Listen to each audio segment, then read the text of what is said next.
കോടതിയെ എങ്ങനെ ഉപയോഗിക്കണമെന്നും ഗവൺമെൻറ്റിന് എങ്ങനെയൊക്കെ ഗുണകരമാവുന്ന രീതിയിൽ പ്രവർത്തിക്കണമെന്ന് സുപ്രീം കോടതിക്കും മനസ്സിലാവുന്ന തരത്തിലുള്ള ഒരു കൊടുക്കൽ വാങ്ങൽ ഈ രണ്ട് സ്ഥാപനങ്ങൾ തമ്മിൽ ഉണ്ട് എന്ന് നമുക്ക് ന്യായമായിട്ടും സംശയം തോന്നും. അംബേദ്കർ നമ്മുടെ ഒരു കോടതി മുറിയിലേക്ക് കടന്നു വരികയാണെങ്കിൽ അദ്ദേഹത്തെ ഏറ്റവും കൂടുതൽ അത്ഭുതപ്പെടുത്തുന്ന കാഴ്ച എന്തായിരിക്കും?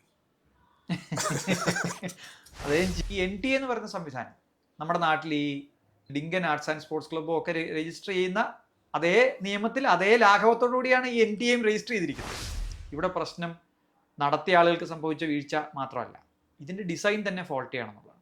നിങ്ങളിത് ഉണ്ടാക്കിയിരിക്കുന്നത് തന്നെ ഇങ്ങനെയുള്ള തട്ടിപ്പുകൾക്ക് വേണ്ടിയിട്ടാണ്, അല്ലെങ്കിൽ നിങ്ങൾക്ക് ഇങ്ങനെ അല്ലാതെയും ഉണ്ടാക്കാനുള്ള ചോയ്സ് ഉണ്ടല്ലോ. അപ്പോൾ എല്ലാ ഭരണഘടനാ സ്ഥാപനങ്ങളും ഒരുമിച്ച് അനീതിയുടെ കൂടെ നിൽക്കുമ്പോഴാണ് പൗരന് ഗതി കെട്ടിട്ട് തെരുവിലിറങ്ങുന്നത്. ഇപ്പോൾ തീവ്രവാദിയാണ് എന്നാണ് സാധാരണ ഇവിടെ സമരം ചെയ്യാൻ വരുന്ന ആളുകളെ കേന്ദ്ര സർക്കാർ അവരുടെ പാർട്ടിയും വിമർശിച്ചുകൊണ്ടിരുന്നത്. അങ്ങനെ ടാഗ് ചെയ്ത് കഴിഞ്ഞാൽ പിന്നെ എളുപ്പമാണല്ലോ. അപ്പോൾ ഇപ്പോൾ തീവ്രവാദി നിന്റെ തന്ത എന്നാണ് അതിനുള്ള മറുപടി. ജുഡീഷ്യറി റെക്കഗ്നൈസ് ചെയ്യുന്ന rights, especially fundamental rights, judiciary recognise ചെയ്യുകയും അത് കൊട്ടി ആഘോഷിക്കപ്പെടുകയും ചെയ്യും. അതൊരിക്കലും പാർലമെൻറ്റ് റെക്കഗ്നൈസ് ചെയ്യും. ഭരണഘടനയുടെ ഏതെങ്കിലും ഒരു ഭേദഗതി റിപ്പീൽ ചെയ്യാനൊരു അവസരം ലഭിക്കുകയാണെങ്കിൽ അതായിരിക്കും? ഭൂരിപക്ഷ സംവരണം എന്ന് പറയുന്നത് സംവരണത്തിൻ്റെ അടിസ്ഥാനം തന്നെ ചോദ്യം ചെയ്താണ്ട് ഞാൻ അതായിരിക്കും ഒരുപക്ഷെ ആദ്യം. എത്ര കാലം സമരം ചെയ്തിട്ടാണ് ആധാറിൻ്റെ ഈ സംവിധാനത്തെ നമ്മൾ ആക്ടിൻ്റെ കീഴിൽ കൊണ്ടുവന്നത്? അപ്പോഴത്തേക്ക് പക്ഷേ ആളുകളുടെ ഡാറ്റ മുഴുവൻ പോയി കഴിഞ്ഞു. എനിക്കങ്ങനെ നിരാശ തോന്നുന്നില്ല. കാരണം പലർക്കും നിരാശ ഉണ്ടായിരുന്നിടത്തു നിന്നാണ് കോക്രോച്ച് ജനതാ പാർട്ടി ഉണ്ടായത്. നമ്മൾ ഇതാരെങ്കിലും ഒരു സൂപ്പർമാൻ വന്ന് രക്ഷപ്പെടുത്തും എന്ന് വിചാരിച്ചല്ലല്ലോ ജനാധിപത്യം മുമ്പോട്ട് പോകുന്നത്. ആളുകൾ അനുഭവിക്കുമ്പോൾ അവർ റിയാക്ട് ചെയ്യും.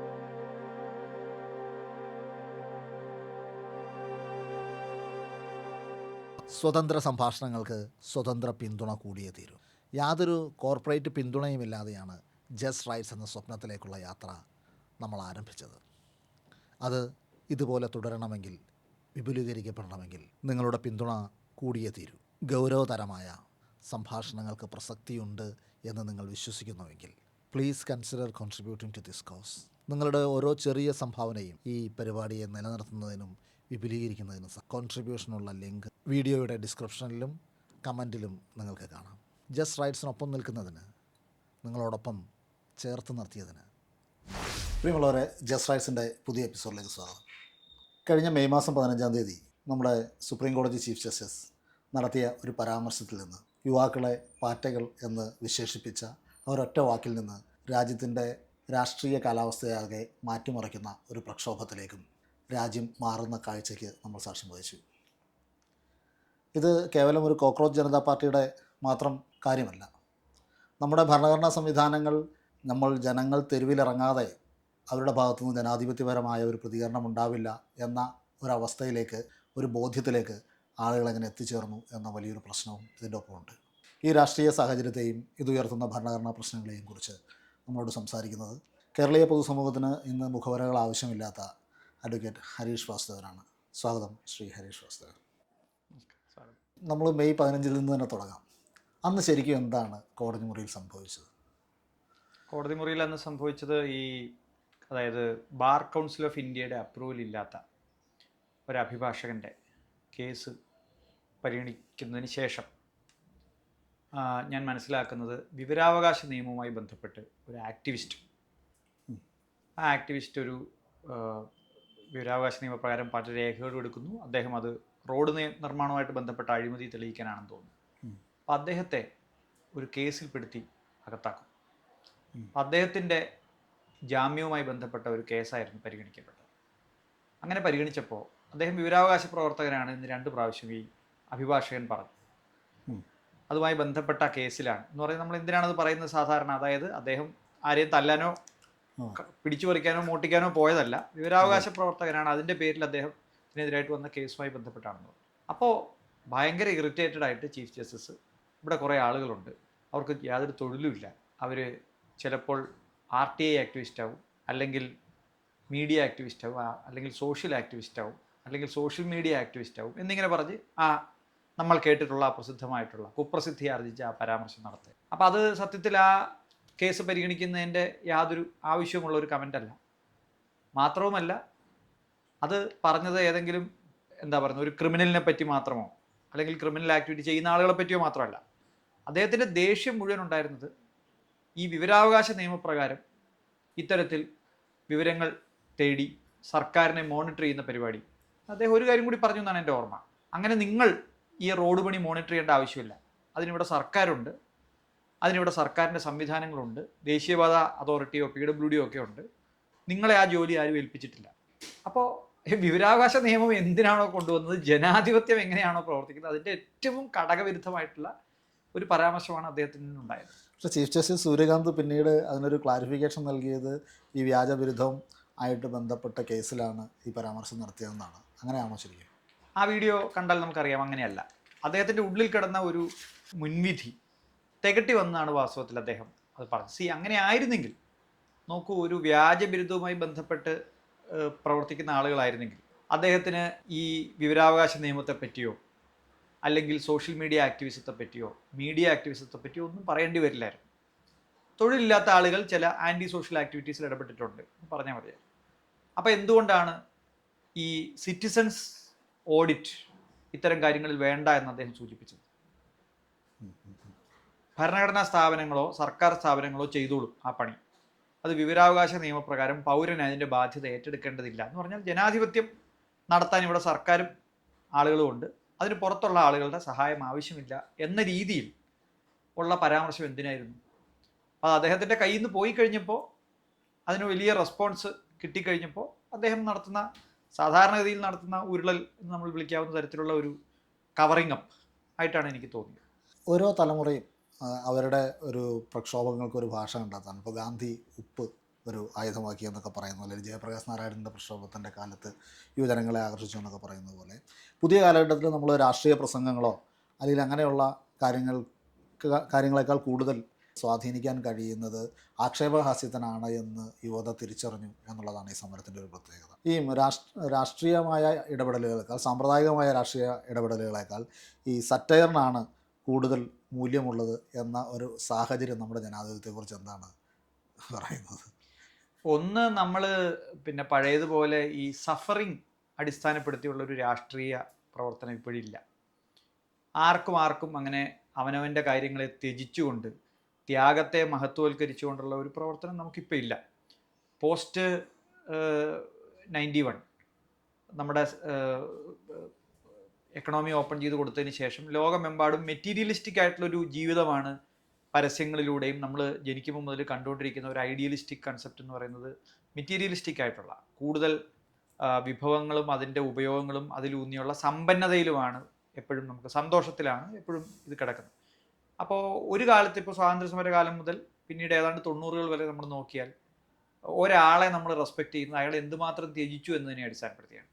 ഓരോ വീടുകളിൽ നിന്ന് ആളുകൾ സ്വാതന്ത്ര്യ സമര സേനാനികളാണ്, അല്ലെങ്കിൽ അവരുടെ അത് പോയി ഇത് പോയി, അവരുടെ വീട് വിറ്റാണ്, പാലോറ മാതയുടെ പശുവിനെ വിറ്റിട്ടാണ് എന്ന് പറയുന്നത് പോലെ പലരും പലതും ത്യജിച്ചതിൻ്റെ ചരിത്രമാണ് വരുന്നത്.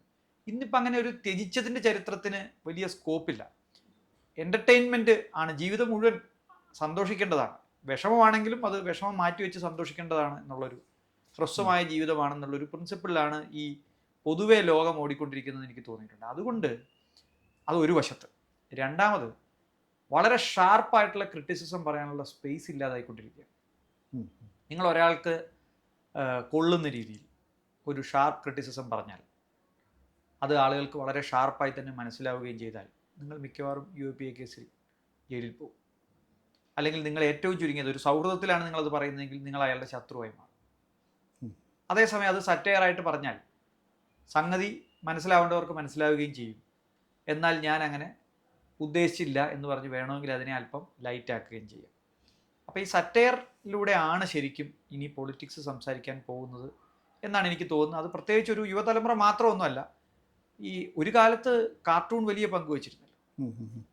എങ്ങനെയാണ് ഇന്ത്യൻ പത്രങ്ങളിൽ പോക്കറ്റ് കാർട്ടൂണുകൾ, ഒരു ദിവസത്തെ മുഴുവൻ പത്രവാർത്തയേക്കാൾ ശക്തമായ പോക്കറ്റ് കാർട്ടൂണുകൾ പ്രവർത്തിച്ചിരുന്ന ഒരു കാലം ഉണ്ടായിരുന്നു.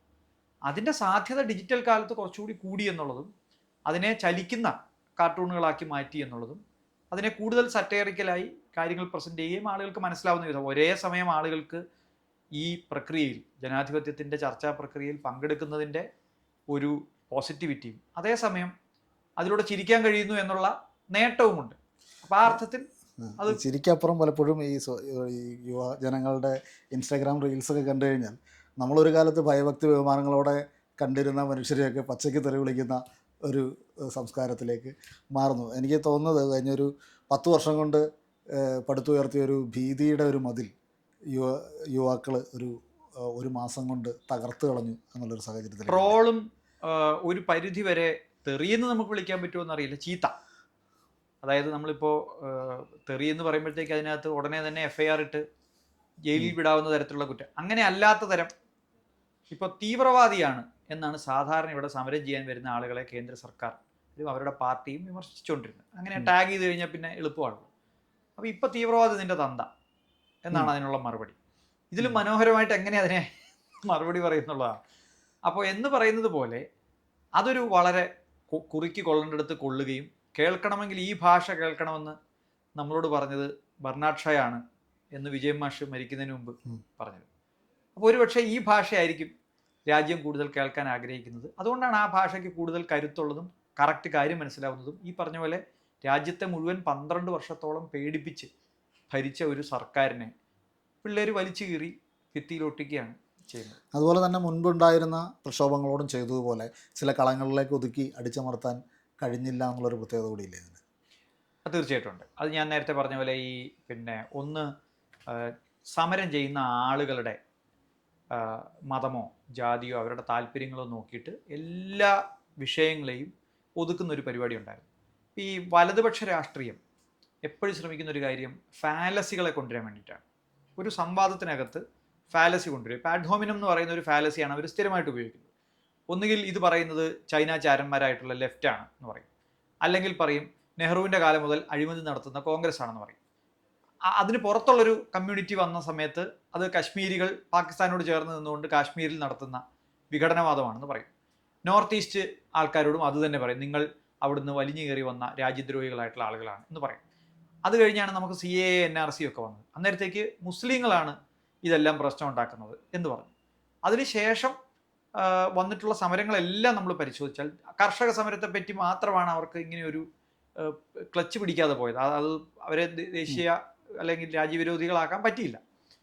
ബാക്കി എല്ലാത്തിനോടും അപ്പം ഈ പറയുന്ന നറേറ്റീവ് അങ്ങ് കൗണ്ടർ നറേറ്റീവായിട്ട് ഇട്ട് കഴിയുമ്പോൾ എന്ത് വിഷയമാണ് നമ്മൾ ചർച്ച ചെയ്യാൻ കൊണ്ടുപോയതെങ്കിലും അതിൻ്റെ മെറിറ്റിൽ നിന്ന് പോവുകയും ഇതിനെപ്പറ്റി ചർച്ച നടക്കുകയും ചെയ്യുമെന്ന് ഈ RSSനും അതിൻ്റെ സംഘപരിവാർ അനുയായികൾക്ക് നന്നായിട്ട് അറിയാം. അത് ഈ പിള്ളേർ ഒറ്റയടിക്ക് അത് മാറ്റി. അതുകൊണ്ട് ചർച്ചയുടെ ഫോക്കസ് വിദ്യാഭ്യാസവും കേന്ദ്ര സർക്കാരിൻ്റെ വീഴ്ചയും വരികയും ഈ പറയുന്ന കൗണ്ടർ നറേറ്റീവുകൾ മുഴുവൻ പൊളിഞ്ഞു പോവുകയും ചെയ്യും. ഗവൺമെൻറ്റിൻ്റെ മാത്രമല്ല, ഇപ്പോൾ കോടതികളുടെ ആണെങ്കിൽ പോലും ഈ വീഡിയോ കണ്ട് സമയം കളയാൻ എനിക്ക് കഴിയില്ല എന്ന് പറയുന്ന സ്ഥാനത്ത് നിന്ന് ജനാധിപത്യത്തിൻ്റെ ഭാഷ കോടതി മുറിയിൽ ഒരിക്കൽ കൂടി കേൾക്കുന്ന ഒരു സാഹചര്യത്തിലേക്ക് വന്നു. അപ്പം ഈ മിനിസ്റ്റർ രാജിവെക്കുന്നു, കോടതിയുടെ ഭാഗത്തു നിന്ന് ചില ഇടപെടലുകൾ ഉണ്ടാകുന്നു. ഇതൊക്കെ അവസാനം ഒരു പബ്ലിക് പ്രഷർ കൊണ്ട് നമ്മുടെ സംവിധാനങ്ങളൊക്കെ ശരിയായി പ്രവർത്തിക്കാൻ തുടങ്ങുന്നു എന്നുള്ളതിൻ്റെ ഒരു സൂചനയാണോ? എനിക്കങ്ങനെയൊന്നും തോന്നുന്നില്ല. കോടതികൾ സത്യസന്ധമായിട്ട് പ്രവർത്തിക്കുന്ന ഭരണഘടനാ സ്ഥാപനങ്ങളായിരുന്നെങ്കിൽ അവർ കാണേണ്ടത് നേരത്തെ കണ്ടേനെ, ഇപ്പോഴെങ്കിലും കണ്ടേനെ. അവർക്ക് അത് കാണാനുള്ള ഒരു താല്പര്യവും ഉണ്ടെന്ന് എനിക്ക് തോന്നിയിട്ടില്ല. ഈ രാജ്യത്ത് നടന്ന എത്രയോ വലിയ അനീതികൾ കോടതികൾ കണ്ണടച്ച് ഇരുട്ടാക്കുകയും അവർ കണ്ടില്ല എന്ന് നടിക്കുകയും ചെയ്തിട്ടുണ്ട്. കർഷക സമരത്തിൻ്റെ കാര്യത്തിൽ ഒരു കേസും ഉണ്ടായിരുന്നില്ല. അവർ നേരെ സമരം ചെയ്യുമായിരുന്നു. അവർ ഡൽഹി വളഞ്ഞ് അവർ ഡൽഹിയെ അക്ഷരാർത്ഥത്തിൽ അത് അവർ കീഴടക്കി സ്തംഭിപ്പിച്ചു. അപ്പോൾ സുപ്രീം കോടതി സ്വമേധയാ, അതായത് ആ സമയത്ത് വന്ന ഏതോ ഒരു കേസെടുത്ത് പ്രധാനപ്പെട്ട കേസാക്കി മാറ്റി കോടതി ചോദ്യങ്ങൾ ചോദിക്കുകയും ആക്ട് സ്റ്റേ ചെയ്യുക എന്നതുപോലെയുള്ള ഒരിക്കലും സുപ്രീം കോടതി ചെയ്യരുതെന്ന് സുപ്രീം കോടതി പലപ്പോഴും പറഞ്ഞിട്ടുള്ള നടപടികളിലേക്ക് കടക്കുകയും ചെയ്തു. അത് താടിയുള്ളപ്പനെ പേടിയുള്ളൂ എന്ന് അന്ന് ട്രോളുകൾ വരികയുണ്ടായി. അപ്പോൾ ഫ്രീസ് ചെയ്യുന്നുള്ള വാക്കാണ് ഉപയോഗിച്ചത്. അപ്പോൾ ഒരിക്കലും സാധ്യമല്ലല്ലോ. ഭരണഘടനാപരമായിട്ട് നോക്കിയാൽ ഒരു ആക്ട് പാർലമെൻറ്റ് പാസ്സാക്കിയാൽ അതിൻ്റെ വെറാസിറ്റി പരിശോധിച്ച് അത് പ്രാഥമികമായിട്ട് തെറ്റാണെന്ന് കാണുന്നതുവരെ ആ ആക്ട് നിലനിൽക്കണമെന്നാണ്. അപ്പോൾ സുപ്രീം കോടതി ശരിക്കും പറഞ്ഞാൽ പേടിച്ചു. അതൊഴിച്ചാൽ ബാക്കി എല്ലാ കാര്യത്തിലും സുപ്രീം കോടതി ഈ യൂണിയൻ ഓഫ് ഇന്ത്യയുടെ ഒരു എക്സ്റ്റൻഷനായിട്ടോ അല്ലെങ്കിൽ അതിൻ്റെ ഒരു സബ്സർവിയൻറ്റ് ഒരു യൂണിറ്റായിട്ടോ പ്രവർത്തിക്കുന്ന രീതിയിലുള്ള ഒരു ലാംഗ്വേജാണ് അതിൽ നിന്ന്, ആ ഇൻസ്റ്റിറ്റ്യൂഷനിൽ നിന്ന് വരുന്നത്. അങ്ങനെ വരുമ്പോൾ പൊടുന്നനെ കോടതികൾ നന്നായി ഇതെല്ലാം കണ്ട് എന്നെനിക്ക് തോന്നുന്നില്ല. ഞാനൊരു ഉദാഹരണം പറയാം എന്തുകൊണ്ടാണ്. യൂണിയൻ ഓഫ് ഇന്ത്യ ഇവർക്ക് കൊടുത്ത ഉറപ്പനുസരിച്ച്, അല്ലെങ്കിൽ BJP സർക്കാർ ഇവർക്ക് കൊടുത്ത ഉറപ്പനുസരിച്ച് കുട്ടികൾക്ക് 29-ാം തീയതി വൈകിട്ട് ആകുമ്പോഴേക്കും ഈ പിൻവലിക്കുന്ന കേസുകളുടെ നടപടിക്രമങ്ങൾ രേഖാമൂലം കൊടുക്കാമെന്ന് പറഞ്ഞിരുന്നു. എന്നാൽ തലേ ദിവസം സുപ്രീം കോടതിയിലെ കേസിൽ മറിച്ചൊരു നിലപാടെടുക്കുകയും സുപ്രീം കോടതിയെ കൊണ്ട് FIRകളിൽ അന്വേഷണവുമായി മുമ്പോട്ട് പോകാം, ക്രിമിനൽ പ്രീസിഡൻസ് ഉള്ള ആളുകളെ പ്രത്യേകിച്ചും വിടേണ്ട ഒരാവശ്യവുമില്ല എന്ന രീതിയിൽ സുപ്രീം കോടതിയെ കൊണ്ട് വിധിക്കുകയുണ്ടായി, വിധി മേടിച്ചു. അപ്പം അങ്ങനെ ഒരു വിധി മാനേജ് ചെയ്യാൻ കേന്ദ്ര സർക്കാർ ഉപയോഗിച്ചത് സുപ്രീം കോടതിയാണ്. ഇനിയിപ്പോൾ എന്ത് ചെയ്യാം?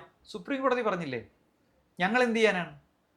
അപ്പോൾ കോടതിയെ എങ്ങനെ ഉപയോഗിക്കണമെന്നും ഗവൺമെൻറ്റിന് എങ്ങനെയൊക്കെ ഗുണകരമാവുന്ന രീതിയിൽ പ്രവർത്തിക്കണമെന്ന് സുപ്രീം കോടതിക്കും മനസ്സിലാവുന്ന തരത്തിലുള്ള ഒരു കൊടുക്കൽ വാങ്ങൽ ഈ രണ്ട് സ്ഥാപനങ്ങൾ തമ്മിൽ ഉണ്ട് എന്ന് നമുക്ക് ന്യായമായിട്ടും സംശയം തോന്നും. അപ്പോൾ അതുകൊണ്ട് തന്നെ എനിക്കതിനകത്തൊരു പൊടുന്നനെ സുപ്രീം കോടതി നന്നായി എന്നോ ജനാധിപത്യം പൂത്തെറിഞ്ഞു എന്നൊന്നും തോന്നുന്നില്ല. വളരെ വളരെ പ്രകടമായിട്ടുള്ള വയലേഷൻ ഉണ്ടായിട്ട് ആ വയലേഷൻസിൽ കേസെടുത്തോ എന്നോ ഏതെങ്കിലും തരത്തിൽ അവരാരാണെന്ന് ഐഡൻറ്റിഫൈ ചെയ്തോ എന്നോ ഒരു ചോദ്യം പോലും, ഞാൻ ആ ഹിയറിംഗ് മുഴുവൻ കണ്ടതാണ്, സുപ്രീം കോടതി ജഡ്ജിമാരുടെ ഭാഗത്തുനിന്നുണ്ടായില്ല. ഇപ്പോൾ ഈ വീഡിയോ കണ്ടിട്ടുള്ള എനിക്കും ജിജീഷിനും തോന്നിയിട്ടുണ്ടാവും, ഈ പോലീസിൻ്റെ ഹെൽമെറ്റ് ഇട്ടിട്ട് കുട്ടികളെ വന്ന് തല്ലുന്ന ചെരുപ്പിട്ട ഗുണ്ടകൾ അവരാരാണെന്നൊരു കൗതുകം നമുക്കുണ്ടാവും അല്ലേ? പോലീസിൻ്റെ കൂടെ വന്ന് തല്ലുന്നു, ആണിയടിച്ച ലാത്തി കൊണ്ട് തല്ലുന്നു. അവരാരാണ്? അവരെ ഐഡൻറ്റിഫൈ ചെയ്തോ? സോഷ്യൽ മീഡിയ ഉപയോഗിച്ച് കുട്ടികളാണ് അവരെ ഐഡൻറ്റിഫൈ ചെയ്തത്. ഡൽഹി പോലീസ് ചെയ്തില്ല. എന്നാൽ എന്തുകൊണ്ട് ചെയ്തില്ല എന്നൊരു ചോദ്യം ഒരു സുപ്രീം കോടതി ജഡ്ജിക്കും ചോദിക്കാൻ തോന്നിയില്ല, ഡൽഹി ഹൈക്കോടതി ജഡ്ജിമാർക്കും തോന്നിയില്ല. സ്വാഭാവികമായി മനുഷ്യർക്കുണ്ടാകുന്ന നമ്മുടെ നാട്ടിലെ ലോ ബുക്സ് ഒന്നും അറിയാത്ത ആളുകൾക്ക് പോലും ഉണ്ടാകുന്ന സ്വാഭാവികമായ സംശയങ്ങൾ പോലും സുപ്രീം കോടതിക്കോ ഡൽഹി ഹൈക്കോടതിക്കോ ഇക്കാര്യത്തിൽ ഉണ്ടായില്ല. അതുകൊണ്ട് തന്നെ അതിലൊരു വലിയ പോസിറ്റീവായ സംഗതിയായിട്ട് ഞാൻ കാണുന്നില്ല. എന്നാൽ പേടിയുണ്ട്, ഈ ഇമേജിനെ പറ്റി പേടിയുണ്ട്. അതായത് സുപ്രീം കോടതി എന്നത് നീതി നടപ്പാക്കി കൊടുക്കാനുള്ള ഒരു സ്ഥാപനമാണെന്നുള്ള ധാരണയോ തെറ്റിദ്ധാരണയോ ആളുകളിൽ ഉള്ളതുകൊണ്ട് അത് നിലനിർത്തേണ്ടത് സുപ്രീം കോടതിയുടെ ആവശ്യമായതുകൊണ്ട് തീർച്ചയായിട്ടും സുപ്രീം കോടതിക്ക് അതിനകത്തൊരു ഇമേജ് കോൺഷ്യസ്നെസ് ഉണ്ട്. ആ ഇമേജ് കോൺഷ്യസ്നെസ്സിൻ്റെ ഭാഗമായിട്ടാണ് അവരിടപെട്ടതെന്നാണ് എനിക്ക്. ഇപ്പം സമരത്തിനെതിരെ നടന്ന നടപടികളെ ഗവൺമെൻറ് ന്യായീകരിക്കുന്നത് ഒരു പബ്ലിക് ഓർഡർ നിലനിർത്തുന്നതിന് വേണ്ടിയിട്ടുള്ള ഇടപെടാനുള്ള അവകാശം ഗവൺമെൻറ്റിനുണ്ട്, ആവിഷ്കാര സ്വാതന്ത്ര്യം അല്ലെങ്കിൽ സംഘടിക്കാനുള്ള സ്വാതന്ത്ര്യത്തിനൊക്കെ നിയന്ത്രണങ്ങൾ ഏർപ്പെടുത്താൻ കഴിയുമെന്നാണ്. യഥാർത്ഥത്തിൽ ഗവൺമെൻറ്റിൻ്റെ ഇടപെടലുകൾ അത്തരത്തിൽ ഭരണഘടനാപരമായി സാധൂകരിക്കാവുന്നതാണോ? പൊതുവെ നോക്കിയാൽ ഈ പോലീസ് എക്സസ് അഥവാ സ്റ്റേറ്റ് എക്സസ് എന്ന് പറയുന്നത് ഒരു കാലത്തും നിയമപരമായി കൈകാര്യം ചെയ്യപ്പെട്ടിട്ടില്ലാത്തൊരു സംഗതിയാണ്. അത് നമുക്ക് ഒരുപാട് ചരിത്രത്തിൽ ഉദാഹരണങ്ങളുണ്ട്. രാജൻ്റെ ഉരുട്ടിക്കൊല കേസ് മാത്രമല്ല, നമ്മളവിടെ നിന്ന് ഇങ്ങോട്ട് നോക്കിയാൽ പോലീസ് എക്സസും സ്റ്റേറ്റ് എക്സസും ഒരു കാലഘട്ടത്തിലും വേണ്ടത്ര രീതിയിൽ ഗൗരവമായി പരിഗണിക്കപ്പെടുകയോ കുറ്റക്കാർക്ക് ശിക്ഷ മേടിച്ചു കൊടുക്കാൻ കഴിയുകയോ ചെയ്തിട്ടില്ല നമുക്ക് കാണാം. ഈ അടുത്ത കാലത്താണ് തമിഴ്നാട്ടിൽ ഈ കസ്റ്റഡി മരണവുമായി ബന്ധപ്പെട്ട് പോലീസുകാരെ ശിക്ഷിക്കുന്ന ഒരു വാർത്ത ഇന്ത്യയിലെമ്പാടും അതെന്തുകൊണ്ടാണെന്ന് വെച്ചാൽ അത് വളരെ റെയറസ്റ്റ് ഓഫ് റെയർ ഒക്കേഷനിൽ മാത്രമാണ് അങ്ങനെ സംഭവിക്കാറുള്ളത്. ഡൽഹി കേസിൽ പറഞ്ഞാൽ സമാധാനപരമായി സമരം ചെയ്യുന്ന ആളുകളെ പിരിച്ചുവിടേണ്ട കാര്യമില്ല, അവർ സമാധാനപരമായിട്ടാണ് സമരം ചെയ്യുന്നത്. ഡൽഹി പോലീസിൻ്റെ കസ്റ്റഡിയിൽ ഉണ്ടായിരുന്ന ഒരു വാഹനം, ഒരു ലോറി, ആ ലോറിക്കകത്ത് നിറച്ച് കല്ലുകൾ, മെറ്റൽ പീസ് നമ്മളിവിടെ പറയും, കല്ലുകൾ നിറച്ച് ഇത് ഈ സമരസ്ഥലത്ത് കൊണ്ടുപോയിട്ടു. ഡൽഹി പോലീസിൻ്റെ കസ്റ്റഡിയിലുള്ള ഒരു വാഹനം എങ്ങനെയാണ് ആ കസ്റ്റഡിക്ക് പുറത്തുള്ള ജന്തർ മന്ദറിൻ്റെ പരിസരത്ത് കൊണ്ടുപോയിടുന്നത്? എന്നാൽ ആദ്യത്തെ 2 ദിവസവും ഇന്ത്യയിലെ ഗോദി മീഡിയയും സംഘപരിവാർ ഹാൻഡിലുകളും ഒക്കെ പറഞ്ഞുകൊണ്ടിരുന്നത്, ഈ പറയുന്ന സംഘപരിവാറിന് വേണ്ടി നിരീക്ഷിക്കുന്ന നിരീക്ഷകരുൾപ്പെടെ പറഞ്ഞുകൊണ്ടിരുന്നത് ഇത് സമരക്കാർ കൊണ്ടുവന്നതാണ്, അക്രമ സമരത്തിന് വേണ്ടിയിട്ട് കല്ലെടുത്തെറിഞ്ഞു എന്നാണ് പറയുന്നത് പോലീസിനെ. സമരക്കാർക്കിടയിൽ നുഴഞ്ഞു കയറിയ ഗുണ്ടകൾ പല ആക്ടിവിറ്റിയും ചെയ്യുന്നത് നമ്മൾ കണ്ടു. ശരി, ആ സമയത്ത് എന്താ ചെയ്യേണ്ടത്? പോലീസ് ചെയ്യേണ്ടത്, നിയമപരമായി ചെയ്യേണ്ടത് അനൗൺസ് ചെയ്യുക, ഇതിൻ്റെ കോൺസിക്വൻസ് പറയുക, നിങ്ങൾ സമാധാനം ഉണ്ടാക്കുക, പിരിഞ്ഞു പോകണം എന്നല്ല പറയേണ്ടത്. സമാധാനപരമായി സമരം ചെയ്യുന്ന ഒരു മോബ് സമാധാനം ലംഘിച്ച് നിയമം കയ്യിലെടുക്കുമ്പോൾ നിങ്ങൾ നിയമം കയ്യിലെടുക്കരുത്, നിങ്ങൾ അത് നിർത്തണം എന്നാണ് പറയേണ്ടത്. അങ്ങനെ അനൗൺസ് ചെയ്തതിന് ശേഷം 3 തവണ അനൗൺസ് ചെയ്തതിന് ശേഷം നടന്നില്ലെങ്കിലാണ് അടുത്ത നടപടികളിലേക്ക് നീങ്ങേണ്ടത്. ആദ്യം ലാത്തി ചാർജ്, പിന്നീട് ഇങ്ങനെ ഘട്ടം ഘട്ടമായിട്ടുള്ള സംഗതി. അവരെ പിരിച്ചുവിടാൻ ആവശ്യമായ ഫോഴ്സ് എന്താണോ അതാണ് പ്രയോഗിക്കേണ്ടത്. അല്ലാതെ ലാത്തി ചാർജ് എന്ന് പറഞ്ഞാൽ നമ്മൾ പേപ്പട്ടി ഓടിച്ചിട്ട് തല്ലുന്ന പോലെ തല്ലിക്കൊല്ലുക, അങ്ങനത്തെ ഒരു നടപടിയല്ല. ഇവിടെ ചെയ്തത് പോലീസ് ഒരു മുന്നറിയിപ്പും കൂടാതെ, ആദ്യത്തെ ഒരു അനൗൺസ്മെന്റ് കഴിഞ്ഞ് ഒരു മുന്നറിയിപ്പും കൂടാതെ തല്ല് തുടങ്ങി. ഒരറ്റത്ത് തല്ലുന്നത് തുടക്കം തന്നെ തലയ്ക്കാണ് അടിക്കുന്നത്. കയ്യിലുള്ള ഷീൽഡ് ഉപയോഗിച്ച് തള്ളുകയും അതിനുശേഷം കയ്യിലുള്ള ബാറ്റൻ പോലത്തെ വലിയ ഉപയോഗിച്ച് തലയ്ക്കടിക്കുകയുമാണ് ചെയ്യുന്നത്. കാലിലടിച്ച് ഇവരെ പിരിച്ചുവിടാൻ ശ്രമിക്കുകയല്ല ചെയ്യുന്നത്. അതെല്ലാ ഭാഗത്തു നിന്നും അടിക്കുകയും എല്ലാ ഗേറ്റുകളും പൂട്ടുകയും ചെയ്തു. ഇവരെ പിരിച്ച് അവിടെ നിന്ന് വിടാനാണെങ്കിൽ എന്തിനാണ് ഗേറ്റുകൾ പൂട്ടുന്നത്? അങ്ങനെ പല കാര്യങ്ങളും ചെയ്തതിന് ശേഷമാണ് ഇത് പൊട്ടിപ്പറയുന്നത്. പെല്ലറ്റ് ഗൺ ഉപയോഗിച്ചു. പെല്ലറ്റ് ഗൺ എങ്ങനെയാണ് ജനങ്ങൾക്കെതിരെ ഉപയോഗിക്കുന്നത്? അപ്പം അങ്ങനെ നോക്കിയാൽ ടിയർ ഗ്യാസ് എക്സ്പയറി ഡേറ്റ് കഴിഞ്ഞ ടിയർ ഗ്യാസ് ആണ് ഉപയോഗിച്ചത്. എക്സ്പയറി ഡേറ്റ് കഴിഞ്ഞ ടിയർ ഗ്യാസ് എങ്ങനെയാണ് പോലീസിന്റെ സേനയിൽ ഉണ്ടാവുക? അതെടുത്ത് നേരെ കുട്ടികൾ നിൽക്കുന്ന സ്ഥലത്തേക്ക് നടുക്കേക്ക് എറിയുകയായിരുന്നു. നമ്മൾ ആ വിഷ്വൽ ശ്രദ്ധിച്ചാൽ അറിയാം. ടിയർ ഗ്യാസ് വന്ന് വീണ ഒരിടത്തും കുട്ടികളാരും ഒരു തരത്തിലുള്ള ആക്രമണവും നടത്തുന്നവരായിരുന്നില്ല.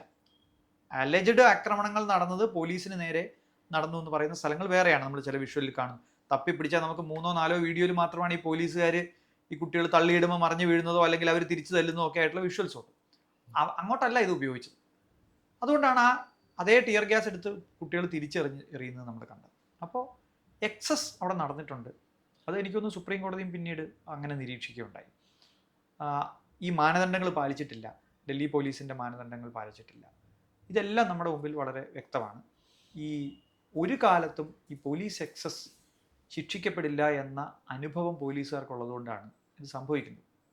ജമ്മു കാശ്മീരിൽ ഇത് സംഭവിച്ചു. അവരാരെങ്കിലും ശിക്ഷിക്കപ്പെട്ടോ? അതിനുശേഷം ഡൽഹി സമരവുമായിട്ട് ബന്ധം, നേരത്തെ CAA NRC ആയിട്ട് JNU ആയിട്ട് ബന്ധപ്പെട്ട് പോലീസുകാർ കിട്ടിയ തല്ലും കൊണ്ട് നമ്മൾ വീട്ടിൽ പോവുക എന്നല്ലാതെ തിരിച്ചാ തല്ലിയ പോലീസുകാരൻ നടത്തിയ നടപടി ശരിയോ തെറ്റോ എന്ന് പരിശോധിക്കുന്ന ഒരു സംവിധാനം ഇവിടെ ഇല്ല. ഒരു കാലത്ത് ഇന്ത്യ ഒരുപാട് ശ്രമിച്ചിട്ടാണ് ഈ പോലീസ് എക്സസിനെതിരായിട്ട് വന്നിട്ടുള്ള സംവിധാനമാണ് human right commission. Human right കമ്മീഷന്റെ മൂക്കിന് താഴെയാണ് ഈ സംഭവം നടക്കുന്നത്. ഹ്യൂമൻ റൈറ്റ് കമ്മീഷൻ വാ തുറക്കാൻ എത്ര മണിക്കൂർ കഴിഞ്ഞു, എത്ര ദിവസം കഴിഞ്ഞു? ഇന്നലെ മറ്റുമാണ് കേസെടുത്ത്, ഇന്നലെ മിനിഞ്ഞാന്ന് പറഞ്ഞിട്ട്. അപ്പോൾ അവർക്കറിയാം തല്ലിയാൽ കുഴപ്പമില്ല എന്നുള്ളത്. ഞാൻ ഈ കുട്ടികളെ തല്ലുകൊണ്ട കുട്ടികളുടെ ഒരു ഓഡിയോ കേൾക്കായിരുന്നു. ഈ തല്ലിൻ്റെ ഇടയിൽ ഈ RSS ഗുണ്ട ഇവരെ തല്ലി ഓടിക്കുന്നു. ഒരാൾ യൂണിഫോം ഇല്ലാതെ നിന്നിട്ട് ചെരുപ്പിട്ടിട്ട്. അപ്പോൾ അടിച്ചുകൊണ്ടിരിക്കുന്നിടയ്ക്ക് ഈ പെൺകുട്ടി ചോദിക്കുന്നത്, നിങ്ങൾക്ക് ഞങ്ങളെ തല്ലാൻ ഇയാൾ ആരാണ് എന്നാണ്.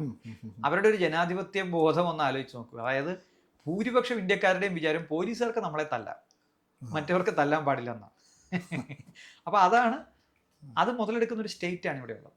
ഇപ്പോൾ 2012 പ്രക്ഷോഭം ഉണ്ടായി. ഇപ്പോൾ രാംലീല മൈതാനത്ത് പോലീസ് ആക്ഷൻ ഉണ്ടായി കഴിഞ്ഞപ്പോൾ സുപ്രീം കോടതി സ്വമേധയാ കേസെടുത്ത് അതിൽ വളരെ ജനാധിപത്യപരമായ ഒബ്സർവേഷൻസ് ഒക്കെ നടത്തുകയും ഇടപെടൽ നടത്തുകയും ചെയ്തു. പക്ഷേ 2026 എത്തുമ്പോൾ ഈ വീഡിയോ ഒന്നും കാണാൻ എനിക്ക് സമയമില്ല എന്ന നിലയിലേക്ക് കോടതികൾ മാറുന്നതെന്ന് എന്തുകൊണ്ടായിരിക്കും? കോടതികൾ ഒന്നാമത് പേഴ്സൺ സെൻട്രിക് ആയിരിക്കും. ജഡ്ജിയുടെ മൂല്യബോധമാണ് കോടതികളുടെ അടിസ്ഥാനം, ഇന്ത്യൻ കോടതികളുടെ പ്രത്യേകിച്ച്.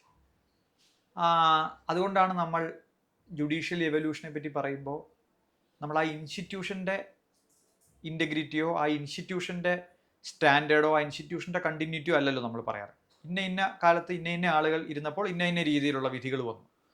ജസ്റ്റിസ് VR കൃഷ്ണയ്യർ വന്നപ്പോൾ നീതിയെ കാണുന്ന സങ്കല്പം തന്നെ മാറി. ജസ്റ്റിസ് ഖന്ന എന്ത് ചെയ്തു എന്ന് നമുക്കറിയാം. അപ്പോൾ ഇത്തരത്തിൽ നോക്കുമ്പോൾ രാംലീല മൈതാനത്ത് ആദ്യം സമരം നടന്ന സമയത്ത് ജസ്റ്റിസ് ലോക്കൂർ ആയിരുന്നു. അപ്പോൾ ഒന്ന് ലോക്കൂർ ആണെങ്കിൽ തീർച്ചയായിട്ടും അദ്ദേഹത്തിനുള്ള ജനാധിപത്യ ബോധം, വളരെ ഉന്നതമായിട്ടുള്ള ജനാധിപത്യ ബോധം അദ്ദേഹത്തിനുണ്ട്. 2, അന്നൊരു വളരെ പ്ലാൻഡ് ആയിട്ടുള്ള ഒരു നാടകം. UPA സർക്കാർ ഭയങ്കര കറപ്റ്റാണ്, ഒരു ഭയങ്കര മോശക്കാരാണ് എന്നുള്ളൊരു ഇമേജ് ഇന്ത്യ മുഴുവൻ ഉണ്ടാക്കിയെടുക്കാൻ വേണ്ടി സംഘപരിവാർ ഒരുപാട് ശ്രമിച്ചു. അവർക്ക് ഈ ഭരണത്തിലേക്ക് വളരെ പെട്ടെന്ന് വരാൻ കഴിഞ്ഞത് അന്ന് രാംലീല മൈതാനത്ത് നടന്ന സമരമാണ്. അപ്പോൾ ആ സമരത്തിന് ഇന്ത്യ ഒട്ടാകെ പിന്തുണ നൽകിയതിൻ്റെ ഭാഗമായിട്ട് അന്നത്തെ ജുഡീഷ്യറിയുടെ ഭാഗത്തുനിന്നും പിന്തുണ. രാത്രി ഉറങ്ങുന്നവരെ പോലീസ് പോയി അറസ്റ്റ് ചെയ്യാൻ പാടില്ല എന്നുള്ള ജഡ്ജ്മെന്റ് വന്നത് അന്നാണ്. Right to sleep became a fundamental right. അപ്പോൾ അത്തരം സംഗതികൾ ചെയ്ത സുപ്രീം കോടതിക്ക് ഇപ്പം എന്തുകൊണ്ടാണ് പൗരാവകാശത്തെ പറ്റിയിട്ടോ മൗലികാവകാശത്തെ പറ്റിയിട്ടോ തോന്നാത്തത് എന്ന് ചോദിച്ചാൽ അവിടെ ഇരിക്കുന്ന ആളുകളുടെ നിലവാരക്കുറവ് എന്നേ പറയാൻ പറ്റുള്ളൂ. അവർക്ക് താല്പര്യങ്ങളുണ്ടാവും, അവർക്ക് ഇതിനെപ്പറ്റി കേൾക്കാൻ സമയം. സുപ്രീം കോടതിയുടെ ടൈം എന്ന് പറയുന്നത് പ്രയോറിറ്റൈസ് ചെയ്യുന്നവരാണ്. എനിക്ക് ഈ കേസ് കേൾക്കാൻ സമയമില്ല എന്ന് പറയാനുള്ള സ്വാതന്ത്ര്യമുള്ള ആളുകളാണ് ജഡ്ജിമാർ. സ്വാഭാവികമായിട്ടും ഈ കേസ് പ്രയോറിറ്റിയിൽ കേൾക്കണ്ട എന്ന് തോന്നുകയും പിന്നീട് ഇമേജ് പ്രശ്നമായപ്പോൾ മാത്രം കേൾക്കുകയും ചെയ്യുന്നതിൻ്റെ പിന്നിൽ ഒന്ന് ആലോചിച്ച് നോക്കൂ. NTA പോലെ ഒരു സംഗതി ഇന്ത്യയിൽ നടന്നിട്ട് ഒറ്റ നോട്ടത്തിൽ തന്നെ ഭരണഘടനാ വിരുദ്ധമോ നിയമവിരുദ്ധമോ ആയിട്ടുള്ള ഒരു പ്രോസസ്സ് ഇന്ത്യയിൽ നടന്നിട്ട് ഒരക്ഷരം ശബ്ദിക്കാത്ത സുപ്രീം കോടതിയാണ് ഇപ്പോൾ ഈ കുട്ടികൾ തല്ലുകൊണ്ടതിനെ പറ്റി വേവലാതി പറയുന്നു. NTA കാര്യം പറഞ്ഞപ്പോഴാണ് വേറൊരു പ്രശ്നം. ഇപ്പോൾ അടുത്ത സമീപകാലത്തുള്ളൊരു പ്രത്യേകത, പലപ്പോഴും നമ്മൾ ഗവൺമെൻറ്റിൻ്റെ നയങ്ങളെക്കുറിച്ച് പാർലമെൻറ്റിലെ പാസ്സാക്കുന്ന നിയമങ്ങളെക്കുറിച്ചുള്ള എതിർപ്പുകളും സമരങ്ങളും ആണ് കൂടുതൽ കണ്ടിട്ടുള്ളത്. ഇപ്പോൾ സമീപകാലത്തുണ്ടായ ഒരു ട്രെൻഡ്, ഇപ്പോൾ NTA ഒരു സംഗതി, അതിൻ്റെ ഒരു ലീഗൽ എക്സിസ്റ്റൻസ് തന്നെ ഡ്യൂബിയസ് ആയിട്ടുള്ളൊരു ഇതിലാണ്. അതുപോലെ ഇപ്പോൾ ആധാറിനെ സംബന്ധിച്ചാണ് UIDA എന്ന് പറയുന്നൊരു സാധനം, UPI പേയ്മെൻറ്റിനെ സംബന്ധിച്ച് NPCI എന്ന് പറയുന്നൊരു സാധനം. ഇങ്ങനെ കുറേ എക്സിക്യൂട്ടീവ് സംവിധാനങ്ങളിലേക്ക് ജനാധിപത്യപരമായ പാർലമെൻറ്റ് ഏറ്റെടുക്കേണ്ട അധികാരങ്ങൾ മാറിപ്പോകുന്ന ഒരു ട്രെൻഡ് ഈയിടയ്ക്ക് വന്നെന്ന് പറയാമോ? അതെ, അത് ഈ ഗവൺമെൻറ്റിൻ്റെ ഒരു പ്രത്യേകതയാണ്. കഴിഞ്ഞ എനിക്കൊന്ന് UPA ഗവൺമെൻറ് കാലത്ത് തുടങ്ങി വെച്ച, ആധാറിൻ്റെ കാലത്ത് തുടങ്ങി വെച്ച ഒരു സംഗതി ഈ ഗവൺമെൻറ് കാലത്ത് വളരെ പ്രോമിനൻ്റ് ആയിട്ട് അത് കൊണ്ടുപോകും. ഇതിപ്പോൾ എത്രത്തോളം ആളുകൾക്ക് ഇത് മനസ്സിലാവുമെന്ന് നമുക്കറിഞ്ഞൂടാ. ആളുകളെ സംബന്ധിച്ചിടത്തോളം എല്ലാം സർക്കാരാണ്. അതായത് പാർലമെൻറ്റിൽ ഇരിക്കുന്നതും സർക്കാർ, പ്രധാനമന്ത്രിയുടെ കീഴിലിരിക്കുന്നതും സർക്കാർ, ഇതെല്ലാം സർക്കാർ. സർക്കാരും പ്രതിപക്ഷവും അല്ലാതെ വേറൊരു സംവിധാനത്തെപ്പറ്റി ആളുകൾക്ക് വലിയ ധാരണയില്ല. ഭരണഘടനയ്ക്ക് കീഴിലുള്ള സ്ഥാപനങ്ങൾക്കുള്ള ഭരണഘടനാ ഉത്തരവാദിത്വം, സ്റ്റാറ്റ്യൂട്ടുകൾ കൊണ്ടുവന്ന് നമ്മൾ ഉണ്ടാക്കുന്ന സ്റ്റാറ്റ്യൂട്ടറി സ്ഥാപനങ്ങളുടെ ഉത്തരവാദിത്വം, എക്സിക്യൂട്ടീവ് അധികാരങ്ങൾ നടപ്പാക്കാൻ വേണ്ടി എക്സിക്യൂട്ടീവ് കൊണ്ടുവരുന്ന സ്ഥാപനങ്ങൾ അല്ലെങ്കിൽ സംവിധാനങ്ങൾ, ഇങ്ങനെ വ്യത്യസ്ത തലത്തിലാണ് സ്ഥാപനങ്ങൾ നമുക്കുള്ളത്. ഇപ്പോഴത്തെ ഒരു ട്രെൻഡ് എന്ന് വെച്ചിട്ടുണ്ടെങ്കിൽ പാർലമെൻറ്റിൻ്റെ അധികാരങ്ങളെല്ലാം എക്സിക്യൂട്ടീവിലേക്ക് ഒഴുകി മാറിക്കൊണ്ടിരിക്കുന്ന ഒരു സാഹചര്യം ആണെന്ന്. അതെ, പാർലമെൻറ്റിൻ്റെ അധികാരങ്ങൾ എക്സിക്യൂട്ടീവിന് കൈമാറുന്നു. എക്സിക്യൂട്ടീവ് ഇതെടുത്ത്, ഇത് എക്സിക്യൂട്ടീവിന് കൈമാറുന്നില്ല, പലതും കൈമാറുന്നില്ല. ഇപ്പോൾ ഈ NTA പ്രത്യേകത നോക്കിയാൽ നമുക്ക് കാണാം, AICT എന്ന് പറയുന്ന സ്റ്റാറ്റ്യൂട്ടറി സ്ഥാപനം നടത്തിക്കൊണ്ടിരിക്കുന്ന പരീക്ഷകൾ. അപ്പോൾ ഈ സ്റ്റാറ്റ്യൂട്ടറി സ്ഥാപനമാകുമ്പോൾ അതിന് ആ നിയമത്തിൻ്റെ കീഴിൽ നിന്ന് പ്രവർത്തിക്കണം. അതിന് ഉത്തരവാദിത്വമുണ്ട്, അതിന് ഓഡിറ്റുണ്ട്, അതിന് CNDAGയുടെ ഓഡിറ്റ് ഉണ്ടാവും. അത് പാർലമെൻറ്റിനോട് കടപ്പെട്ടിരിക്കും. പലതരത്തിലും ചോദ്യങ്ങൾക്ക് സമാധാനം പറയേണ്ടി വരും. അതിൻ്റെ ഓരോ ആക്ടിവിറ്റിയും അതിൻ്റെ ഉത്തരവാദിത്തപ്പെട്ട ആളുകൾ പാർലമെൻറ്റിനോട് സമാധാനം പറയേണ്ട സ്ഥിതിവിശേഷത്തിലാണ് പോകുന്നത്. പക്ഷേ CBSE നടത്തിയ പരീക്ഷകൾ, അതുപോലെയുള്ള പരീക്ഷകളെല്ലാം ഇപ്പം ഒരു സൊസൈറ്റിക്ക് കൊടുത്തിരിക്കുകയാണ്. ആ സൊസൈറ്റിയാണ് നാഷണൽ ടെസ്റ്റിംഗ് ഏജൻസി എന്ന് പറയുന്നത്. ഇത് നേരത്തെ UID കൊണ്ടുവന്നതുപോലെ തന്നെയാണ്. എത്ര കാലം സമരം ചെയ്തിട്ടാണ് ആധാറിൻ്റെ ഈ സംവിധാനത്തെ നമ്മൾ ആക്ടിൻ്റെ കീഴിൽ കൊണ്ടുവന്നത്. അപ്പോഴത്തേക്ക് പക്ഷേ ആളുകളുടെ ഡാറ്റ മുഴുവൻ പോയി കഴിഞ്ഞു. അപ്പോൾ എന്ന് പറയുന്നത് പോലെ ഈ NTA എന്ന് പറയുന്ന സംവിധാനം നമ്മുടെ നാട്ടിൽ ഈ ലിങ്കൻ ആർട്സ് ആൻഡ് സ്പോർട്സ് ക്ലബ്ബും ഒക്കെ രജിസ്റ്റർ ചെയ്യുന്ന അതേ നിയമത്തിൽ അതേ ലാഘവത്തോടു കൂടിയാണ് ഈ NTAയും രജിസ്റ്റർ ചെയ്തിരിക്കുന്നത്. അതിൻ്റെ തലപ്പത്തിരിക്കുന്ന ഒരാൾ ഒരു IAS കാരനാണ്, അത് സർക്കാർ നോമിനിയാണ് എന്നതുകൊണ്ട് മാത്രം, അല്ലെങ്കിൽ സർക്കാരിൻ്റെ ആളുകളാണ് അതിനകത്ത് ഇരിക്കുന്നത് എന്നുള്ളതുകൊണ്ട് മാത്രം അത് കംപ്ലീറ്റ് ആയിട്ട് പാർലമെൻറ്റിന് അക്കൗണ്ടബിൾ ആവില്ല. ഇവർ നേരിട്ട് നടത്തുകയല്ല ചെയ്തത്, ഇവരിത് സബ് ഡെലിഗേറ്റ് ചെയ്തു. ഇപ്പോൾ ഒരു പാർലമെൻറ്റ് ഒരു നിയമം കൊണ്ടുവന്ന ഒരു അതോറിറ്റിയെ ഉണ്ടാക്കിയാൽ പോലും അവർക്ക് കിട്ടിയ ഡെലിഗേറ്റഡ് അധികാരം അവർക്ക് സബ് ഡെലിഗേറ്റ് ചെയ്യാൻ പറ്റില്ല. പറ്റുമോ? ഇല്ല. പക്ഷേ എക്സിക്യൂട്ടീവ് ക്രിയേറ്റ് ചെയ്യുന്ന ഇത്തരം സ്ഥാപനങ്ങൾ അവരുടെ ഉത്തരവാദിത്തങ്ങൾ ഏതെങ്കിലും ഒരു പ്രൈവറ്റ് ഏജൻസിയെ ഏൽപ്പിച്ചിട്ട് അവർ ഈ പരീക്ഷ നന്നായി നടത്തുമെന്ന് വിശ്വസിക്കുകയാണ്. അപ്പോൾ ഈ ഇന്ത്യയുടെ ഒരു കുഴപ്പം, ഇന്ത്യയിലെ ആളുകൾ ഭൂരിപക്ഷവും വിശ്വാസികളാണ്. അവർ ദൈവവിശ്വാസികൾ മാത്രമല്ല, അവർ സർക്കാർ വിശ്വാസികളുമാണ്. അപ്പോൾ സർക്കാർ ചെയ്യുമ്പോൾ അതിന് വലിയ കുഴപ്പമുണ്ടാവില്ല എന്നാണ് അവർ വിചാരിക്കുന്നത്. അതുകൊണ്ടാണ് ഈ NTA എന്ന് പറയുന്ന സൊസൈറ്റി 100% ഇതെല്ലാം ശരിക്കും ചെയ്യുമെന്ന് അവർ വിശ്വസിക്കുന്നത്. ഇതിൻ്റെ പേരിലൊന്നും കൃത്യമായ ഓഡിറ്റ് ഉണ്ടായിട്ടില്ല. എന്തൊക്കെ കുറ്റം നമ്മൾ പറഞ്ഞാലും രാഹുൽ ഗാന്ധി എത്രയോ വർഷം മുമ്പ് ഈ വിഷയം ഉയർത്തുന്നുണ്ട്. അവർക്കത് ജനങ്ങളിലേക്ക് എത്തിക്കാനോ വേണ്ട വിധത്തിൽ ഏറ്റെടുപ്പിക്കാനോ ഒന്നും കഴിഞ്ഞില്ല എന്നുള്ളത് മാറ്റി നിർത്തിയാൽ അത് ഒരു പ്രശ്നമായിട്ട് നമ്മുടെ രാജ്യത്തുണ്ട്. എത്ര പരീക്ഷകൾ ചോർന്നു, എത്രയോ പരീക്ഷകൾ ചോർന്നു. ഇന്ത്യയിലെ മുഖ്യധാര മാധ്യമങ്ങൾ അത് ഏറ്റെടുത്തില്ല. അപ്പോൾ എക്സിക്യൂട്ടീവ് അധികാരത്തിലേക്ക് ഇന്ത്യയുടെ അഡ്മിനിസ്ട്രേഷൻ മാറുന്നു എന്നുള്ളതൊരു യാഥാർത്ഥ്യമാണ്. നമുക്ക് എത്ര ഉദാഹരണം വേണമെങ്കിലും എത്ര മേഖലയിൽ വേണമെങ്കിലും പറയാൻ പറ്റും. ഇപ്പോൾ UPA തന്നെ, ഞാനും നിങ്ങളും ചായക്കടയിൽ പോയാൽ ചായ കുടിച്ചാൽ പേയ്മെൻറ്റ് മൊബൈൽ ഫോൺ എടുത്തിട്ട് നമ്മൾ ഈ പേ ചെയ്തിട്ട് പോരുന്ന ഒരു കൾച്ചറാണ്. ഞാൻ പലരോടും ചോദിക്കാറുണ്ട്, ഈ പൈസ നിങ്ങൾ ഇതിനകത്ത് ഇട്ടിരിക്കുന്ന പൈസ PayTM മറ്റേതെങ്കിലും ഒരു ഇത് നാളെ ഇല്ലെന്ന് പറഞ്ഞാൽ എന്ത് ചെയ്യും? ആരോട് പോയി പരാതിപ്പെടും? എവിടെയാണ് ഇതിൻ്റെ സംവിധാനം? കോടതികൾക്കറിയാമോ ഇവരെ എങ്ങനെയാണ് അക്കൗണ്ട് ചെയ്യേണ്ടതെന്ന്? ഒന്നും വേണ്ട. ഞാനോ ജിജീഷോ നമ്മുടെ ക്രെഡിബിലിറ്റി വെച്ചിട്ടൊരു ബാങ്കിൽ പോയി ലോൺ ചോദിക്കുന്നു. എനിക്കോ നിങ്ങൾക്കോ ലോൺ തരണമെന്ന് തീരുമാനിക്കുന്നത് പ്രൈവറ്റ് ഏജൻസി നടത്തുന്ന സിവിൽ സ്കോർ എന്ന് പറയുന്ന സംഗതിയാണ്. ഇന്ത്യയിലെ ഒരു ആക്ടിൻ്റെയും കീഴിൽ കൃത്യമായി ഗവേൺ ചെയ്യപ്പെടുന്ന ഒരു സംവിധാനമല്ല ഇത്.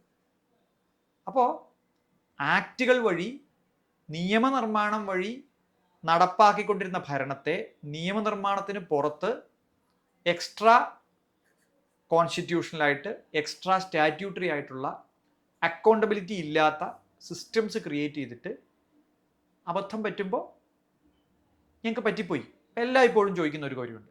ആര് നടത്തിയാലും പരീക്ഷകൾക്ക് ഇങ്ങനെ സംഭവിച്ചുകൂടെ? ഇവിടെ പ്രശ്നം നടത്തിയ ആളുകൾക്ക് സംഭവിച്ച വീഴ്ച മാത്രമല്ല, ഇതിൻ്റെ ഡിസൈൻ തന്നെ ഫോൾട്ടി ആണെന്നുള്ളതാണ്. നിങ്ങളിത് ഉണ്ടാക്കിയിരിക്കുന്നത് തന്നെ ഇങ്ങനെയുള്ള തട്ടിപ്പുകൾക്ക് വേണ്ടിയിട്ടാണ്. അല്ലെങ്കിൽ നിങ്ങൾക്ക് ഇങ്ങനെ അല്ലാതെയും ഉണ്ടാക്കാനുള്ള ചോയ്സ് ഉണ്ടല്ലോ. പക്ഷേ ഇന്ത്യയിലെ ആളുകൾക്ക് അത് തിരിച്ചറിയാനുള്ള ഒരു ശേഷിയില്ല. അതുപോലെ തന്നെ ഇപ്പോൾ ഈ പ്രക്ഷോഭവുമായിട്ട് ബന്ധപ്പെട്ട് ക്രിമിനലുകളെ കണ്ടെത്തിയ ഫേഷ്യൽ റെക്കഗ്നീഷൻ സംവിധാനത്തിലൂടെയാണ്. യഥാർത്ഥത്തിൽ ഇങ്ങനെ സമാധാനപരമായി പ്രൊട്ടസ്റ്റ് ചെയ്യുന്ന ഒരു കൂട്ടം വിദ്യാർത്ഥികളെ ഈ ഫേഷ്യൽ റെക്കഗ്നീഷൻ സംവിധാനത്തിന് വിധേയമാക്കാൻ നിയമപരമായിട്ട് നമ്മുടെ രാജ്യത്ത് സാധിക്കും? ഈ എനേബിളിംഗ് പ്രൊവിഷൻ ഇല്ലാതെ ഒരു അധികാരിക്കും, സ്റ്റേറ്റുമായി ബന്ധപ്പെട്ട ഒരു അധികാരിക്കും ഒരു തരത്തിലുള്ള ഫണ്ടമെൻ്റൽ റൈറ്റിലേക്കും കടന്നു കയറാൻ പറ്റില്ല. അപ്പോൾ എൻ്റെ പ്രൊഫൈലിംഗ് നടത്തുക, അല്ലെങ്കിൽ എൻ്റെ ഫോട്ടോ എടുത്തിട്ട് അത് വേറെ ചില ഇമേജസുമായിട്ട് മാച്ച് ചെയ്യിക്കുക തുടങ്ങിയ പരിപാടികൾ എൻ്റെ റൈറ്റ് ടു പ്രൈവസിയുടെ, റീസണബിൾ പ്രൈവസിയുടെ പോലും വയലേഷനാണ്. അതുകൊണ്ട് ആ അർത്ഥത്തിൽ പോലീസിന് അത് ചെയ്യണമെങ്കിൽ ഒരു ആക്ടിൻ്റെ പിന്തുണ വേണം. ആ ആക്ട് പോലീസിനെ എംപവർ ചെയ്യണം ഇത്തരം സോഫ്റ്റ്വെയറുകൾ വാങ്ങിക്കാനും ചെയ്യാനും ഒക്കെ. അപ്പോൾ ഇത് കേൾക്കുമ്പോഴോ നമ്മളിത് പറയുമ്പോഴോ ആളുകൾ നമ്മളോട് ചോദിക്കുന്ന ചോദ്യമുണ്ട്.